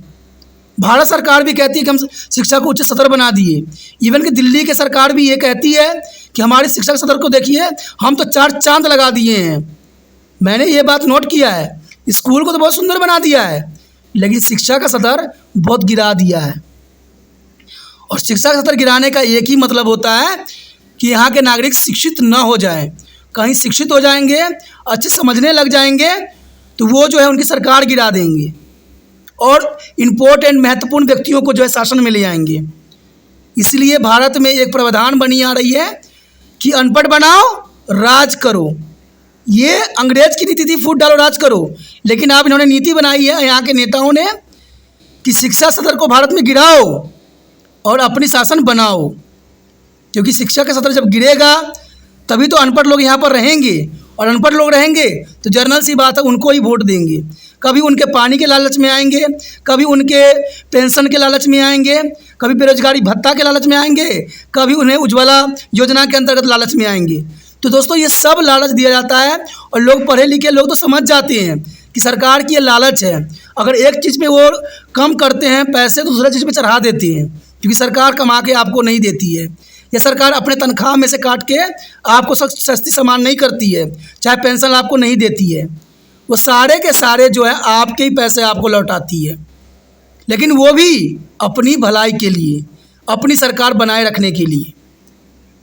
तो यही बात है, अमेरिका ने भी यही चाल चला कि जर्नलिस्ट उनको पता था। अमेरिका देखिए, अमेरिका भारत से उल्टा है। अमेरिका को पता था कि यहाँ के लोग अगर इकोनॉमिक अर्थव्यवस्था के बारे में जानेंगे, समझेंगे, पढ़ेंगे, लिखेंगे तो हम विश्व स्तर पर पावरफुल बन जाएंगे। लेकिन भारत के लोग ये करते हैं वकालत कि जितना व्यक्ति यहाँ कम पढ़े लिखे होंगे, अनपढ़ होंगे, उतना उनके लिए फ़ायदा होगा। और उतना ही कहते हैं ना, अनपढ़ों पे राज करना बहुत आसान होता है। आपने कहावत भी सुनी होगी कि 100 अंधों में कान्हा राजा होता है। तो वही बात यहाँ इंडिया की सरकारों में दिख रहा है कि उनको पता है कि अगर सब अनपढ़ होंगे तो उन पे जो है राज्य करना बहुत ही आसान हो जाएगा। मैंने तो इवन ये भी देखा है कि जो अच्छे पद पे चले जाते हैं सडनली अपने बच्चों को जो है अमेरिका भेज देती हैं पढ़ने के लिए, और यहाँ पर वो नहीं रखती हैं। मैं यही हैरान होता हूँ कि आखिर ऐसा क्यों करते हैं वो लोग। क्या भारत में शिक्षा का स्तर ऊँचा नहीं है? और शिक्षा की ही वकालत करते रहते हैं सुबह शाम। जाइए अखबार में पढ़िए, न्यूज़ में पढ़िए, हमारी शिक्षा स्तर इतनी अच्छी है, हम तो अवार्ड दे रहे हैं, ये है, फलाना है, टिमका है। मेरा तो सर दर्द हो जाता है कि भाई इतनी शिक्षा स्तर भारत में इतनी अच्छी है तो ये अपने बच्चों को विदेश क्यों भेज रहे होती हैं? दोस्तों, मैं इसलिए ये बात, देखिए मैं कोई मंत्री को आलोचना नहीं कर रहा हूँ, मैं कुछ कह नहीं रहा हूँ, मैं सिर्फ इतना कह रहा हूँ कि लालच की जो पिटारा खोला जाता है वो आम गरीब बंदे जो है उनके लालच में आ जाते हैं 2 रोटी के चक्कर में। लेकिन जो पढ़ा लिखा व्यक्ति होता है वो लालच में नहीं आता है। उसको पता है कि बिना मेहनत किए तो जो है पड़ा हुआ भोजन भी जो है मुंह में नहीं जाता है। एक ये पोयम भी है, आपने कभी पढ़ा होगा, ठीक है, रहीम के दोहे भी हैं। तो कैसे हमें फ्री में लिया हुआ चीज़ हमें मिल सकती है? ये पढ़ा लिखा व्यक्ति का सोच होता है, और अनपढ़ लोगों को तो कुछ सोचते ही नहीं, उनको जो मिल रहा है वो मिल रहा है। बाद में उनको तकलीफ उसी के लिए सहना पड़े, उनको कोई एतराज़ नहीं होती है। और भारत में शिक्षा का स्तर, मैं ये कहता हूँ सरकार अपनी पीठ थपथपा रही हो कि हमारे में तो 80% शिक्षा स्तर हो गया है, 90% हो गया है, लेकिन देखा जाए तो शिक्षा का स्तर यहाँ पर नहीं है। ठीक है, अगर वास्तविकता में अगर आप स्कूलों में जाकर निरीक्षण करो तो आपको पता लगेगा कि बच्चे का वो ज्ञान नहीं है जो उस क्लास में होना चाहिए, उस स्तर पर होना चाहिए। मेन होता है कि बच्चे जिस क्लास में हैं, जिस स्तर पे हैं, उनकी ज्ञान उसी प्रकार की होनी चाहिए। ये शिक्षा का उच्च स्तर है। और मैं एक बार बता दूं, अमेरिका ने इस पर बहुत जोर दिया कि अपने नागरिकों को उन्हें शिक्षा के ऊपर जो है फिर जोर दिया। तभी तो उन्होंने MBA का जो है पहला कॉलेज जो है 1881 में उन्होंने वहीं पर स्थापित किया। ये उनकी बहुत बड़ी कूटनीति थी। लेकिन अमेरिका को देखिए और इंडिया को देखिए, यहाँ पर इन्होंने शिक्षा के स्तर को नीचा कर दिया है। तभी तो अपने बच्चों को विदेश भेजते हैं पढ़ने के लिए। चलिए, ये बात तो कहते हैं समझदार बच्चे समझ जाएंगे, और जो समझदार नहीं होंगे उनको ये बात समझ में ही नहीं आएगा कि ये कैसी बातें हो रही है। ये बातें महत्वपूर्ण है। अगर आप मन से दिमाग से सोचिएगा तो, ठीक है। कहते हैं दुनिया का पहला बिजनेस स्कूल जो है पेंसिल्वेनिया विश्वविद्यालय में वाटन स्कूल 1881 में स्थापित किया गया। देखिए अमेरिका ने सबसे पहले स्थापित जो है एमबीए की कॉलेज जो है अमेरिका में स्थापित किया। उनको पता था कि एमबीए बहुत काफ़ी महत्वपूर्ण होगा और इनके बिजनेस के लिए, इनकी अर्थव्यवस्था के लिए काफ़ी महत्वपूर्ण भी साबित रहने वाला है। और पहला एमबीए पाठ्यक्रम जो है 19वीं शताब्दी के आसपास शुरू किया गया। अमेरिका के बाहर पहला एमबीए पाठ्यक्रम जो है 1950 में स्थापित किया गया। अमेरिका के बाहर पहला एमबीए पाठ्यक्रम, देखिए कम से कम जो है 50-60 साल के बाद दुनिया के बाहर किसी देश में हुआ, 1950 में स्थापित हुआ।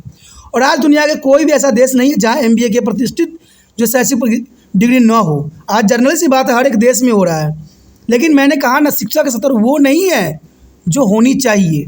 आज देखा जाए तो बच्चे एक बार एडमिशन बड़े बड़े डिग्रियों में करवा लेते हैं, लेकिन उनका ज्ञान का स्तर देखिएगा तो वो लेवल पे नहीं है जो होना चाहिए। बहुत ही दुखदायक परिस्थिति है। अगर ऐसा ही होता तो 5 दिन बनाया हुआ रोड ढह जाता है, 2 दिन बनाया हुआ पुल गिर जाता है। तो ये सब क्या है?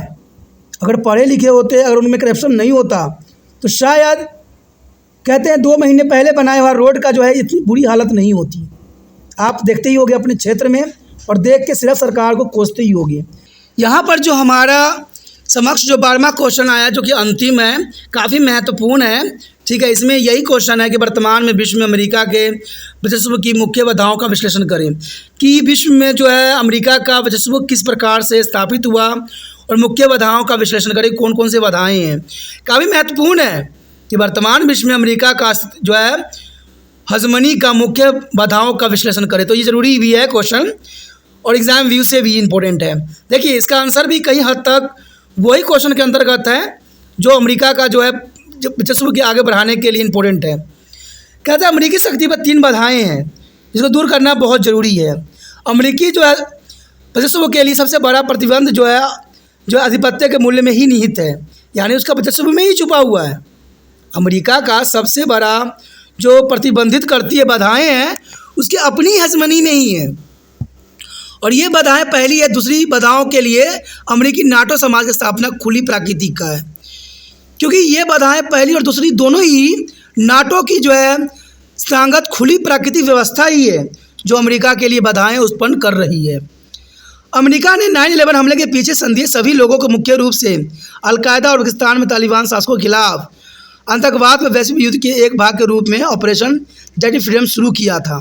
ये तो आपको पता ही होगा, और हमने पिछले क्वेश्चन में भी इसका जो है बहुत डिस्कशन किया था। वही पॉइंट यहाँ पर भी आपके समक्ष प्रस्तुत हुआ है। तो मैंने कहा ना, अगर एक क्वेश्चन याद करते हो तो कई क्वेश्चनों में जो है ये काम चल जाता है। इसलिए कोई भी क्वेश्चन समझो तो अच्छे से समझो, सारे आंसर आपको एक जैसे ही लगेंगे। तो यहाँ पर वही बात आ गई कि वहाँ पर जो है ऑपरेशन डेडली फ्रीडम हमने पढ़ा था, उसमें सारी पॉइंट यही थी कि अमेरिका ने 9/11 के हमले के पीछे जितने भी संदिग्ध थे, अलकायदा को उन्होंने माना था और तालिबान शासकों के खिलाफ उन्होंने आतंकवाद पर वैश्विक युद्ध के भाग के रूप में ऑपरेशन डेडली फ्रीडम शुरू किया था, जो ज़रूरी भी था, और ये उनके लिए एक बहुत बड़ी बाधा भी साबित हुई। हालांकि अफगानिस्तान में तालिबान शासक के आसीन उखाड़ फेंका गया। यदि देखा जाए तो अफगानिस्तान में तालिबानों को जो है शासन को आसानी से उखाड़ फेंका, लेकिन अलकायदा और तालिबान द्वारा आतंकवादी हमले अभी भी जारी है, और ये सबसे बड़ी चुनौती अमेरिका के सामने प्रस्तुत है, खासकर पश्चिमी ठिकानों के खिलाफ। और अमेरिकी सेना द्वारा किए गए ऑपरेशन का निशाना पूरी दुनिया थी। देखिए अमेरिका ने जो ऑपरेशन चलाई, इसका जो है खामोजा सारे विश्व भुगत रही है। रीजन्स यही है कि कहते हैं कोई भी देश अगर करती है तो इसका प्रभाव सिर्फ उसी देश पे नहीं पड़ता है, पूरे विश्व स्तर पे पड़ता है, और ये बात साफ कर दिया। अफगानिस्तान के खिलाफ में जो तालिबान के रिगार्डिंग अमेरिका ने जो ऑपरेशन चलाई थी और उसको उखाड़ फेंका था, इसके कारण अलकायदा और तालिबान आज पूरे दुनिया के लिए जो है सर का दर्द बन गया है, और अमेरिका इस पर अभी कुछ भी करने में सक्षम नहीं है। और अमेरिका की अगर देखा जाए तो उसमें चापलूसी ही थी, क्योंकि गिरफ्तार किए जा रहे व्यक्तियों सरकार की जानकारी के दिए बिना लोग गिरफ्तार करती थी, और इन व्यक्तियों को गुप्त जेलों में बंद कर दिया जाता था, और उनमें कुछ और क्यूबा में अमेरिका जो नौसैनिक के अड्डे जो है गिरफ्तार 9 में बे में लाया गया था, और जहाँ उन्हें न तो अंतर्राष्ट्रीय कानून का संरक्षण प्राप्त था और न ही अमेरिका कानून अपने देश के कानून का पालन कर रहे थे। तो जर्नल सी बात है, जब आप अपनी मनमानी कीजिएगा तो इसका जो है उल्टा ही असर पड़ता है। लेकिन मैं यहाँ पर इस बात को साफ कर देना चाहता हूँ कि कहते हैं कोई भी आतंकवादी गतिविधियाँ होता है वो जग कल्याण के लिए सही नहीं होता है, और ऐसे लोगों को सदैव उखाड़ फेंकना ही सरकार की प्राथमिकता होना चाहिए। इवन कि एक सरकार की नहीं, पूरे विश्व के सरकारों को ये होना चाहिए कि ऐसे आतंकवादी नहीं होना चाहिए। ये मानव जाति के लिए सबसे बड़े खतरे होते हैं, और मानव जाति के लिए ऐसे खतरों को उखाड़ फेंकना ही कहते हैं उचित होता है। अब देखा जाए तो यहाँ तक कि संयुक्त राष्ट्र के प्रतिनिधियों के भी कैदियों से बातचीत करने की इजाज़त नहीं होती थी। तो वहाँ पर अमेरिका ने अपना वर्चस्व स्थापित करने के लिए ये सारे गतिविधियाँ चलाई। इन्हीं कारणों से आज भी अलकायदा और तालिबान पूरे विश्व में आतंकवादी फैलाने में सक्रिय हो रखा है। तो जरना सी बात है, मैं तो एक ही बात कहता हूँ कि विश्व हमारा है, संसार हमारा है। हम क्यों एक दूसरे जानों के खतरे बने पड़े हैं। कहते हैं जो बातों से हल हो सकता है उसके लिए हथियार की क्या आवश्यकता है। कहते हैं हम गोला बारूद पे खड़े हुए हैं और हम शांति की बातें कर रहे हैं। ये कहाँ तक उचित है। देखा जाए तो पूरा विश्व परमाणु बम के ऊपर खड़ा है, फिर भी शांति की बात ये लोग करते रहते हैं। ये बहुत बड़ी दुखदायक परिस्थिति है। कहते हैं अगर कोई देश में अगर युद्ध की भावना न हो, अगर ये सबको नष्ट कर दिया जाए, निशस्त्रीकरण की भावना अपनाया जाए, तो विश्व में अमन और शांति सदैव बरकरार रहेगा। और अमन शांति से जो जीवन जी जाती है वो संकटों से नहीं जिया जा सकता। कहते हैं चाहे वो आतंकवादी हो चाहे आम व्यक्ति हो, सभी का जीवन महत्वपूर्ण है। इसलिए कहते हैं गलत काम कभी भी नहीं करना चाहिए। अब देखिए यहाँ पर हमारे साफ शब्दों में आ गया अमेरिका का वर्चस्व पर कौन कौन सी चीज़ें बाधाएं पड़ी हुई है। तो अमेरिका का आधिपत्य पर बाधाएं क्या क्या हैं। अमेरिकी राज्य स्थानगत वास्तुकला सबसे पहली बाधा है, यानी अमेरिका राज्य की स्थानगत वास्तुकला सबसे बड़ी बाधा बनी हुई है। और अमेरिका में सरकार की शाखाओं के बीच शक्तियों के विभाजन की व्यवस्था भी है। अगर आपको मैं बता दूं अमेरिका के सरकार के बारे में आपने पढ़ा होगा तो शायद आपको पता होगी कि इसकी शक्ति दो भागों में ही बटी हुई है। इवन कि तीसरा भाग उच्च न्यायालय है। यानी देखा जाए तो अमेरिका के राष्ट्रपति के पास शक्ति है, उनके कांग्रेस के पास शक्ति है और एक उच्च न्यायालय के पास शक्तियाँ हैं। लेकिन ये शक्तियाँ हैं एक दूसरे पर प्रतिबंध लगा रही होती हैं। शक्तियों के इस विभाजन के कारण अमेरिका सैन्य शक्ति के प्रयोग पर कार्यकारी शाखा पर प्रतिबंध लगा दिए जाते हैं। तो इसमें यह बात साफ हो जाता है कि अमेरिका के राष्ट्रपति प्रत्यक्ष तौर पे अपनी शक्तियों का प्रयोग नहीं कर सकती हैं या अपनी सेना को आदेश नहीं दे सकती हैं। इसके लिए अमेरिकी कांग्रेस को ये बात समझ होना चाहिए कि हमारे देश को खतरा है और उसको लगता है कि अमेरिकी सेना की आवश्यकता है, तो जाके सैन्य शक्ति का वो उपयोग कर सकता है। लेकिन राष्ट्रपति के द्वारा प्रत्यक्ष रूप से यहाँ पर शक्ति का उपयोग नहीं किया जा सकता। ये बहुत बड़ी बाधाएं हैं। दूसरी बाधा अमेरिका सामाजिक खुली प्राकृतिक से उत्पन्न होती है। यह मुख्यतः घरेलू प्राकृतिक का है। देखा जाए तो अमेरिकी सामाजिक खुली प्राकृतिक सबसे बड़ी बाधाओं के रूप में देखा जा सकता है। और आगे की बात करें सरकार की कामकाज पर गहरी सवाल उठाने को लेकर लोगों की भागीदारी देखने को मिल रही है कि वहाँ के लोग समझदार हैं, पढ़े लिखे हैं, इसलिए अमेरिका के गहरी कामकाज पर सवाल उठाते रहते हैं। इंडिया के जैसा नहीं है कि सरकार गलत भी करता रहे फिर भी हम इंडिया के लोग चुप ही रहें और यहाँ पर सिर्फ एक राजनीतिक ही की जाती है। लेकिन अमेरिका में ऐसा नहीं है।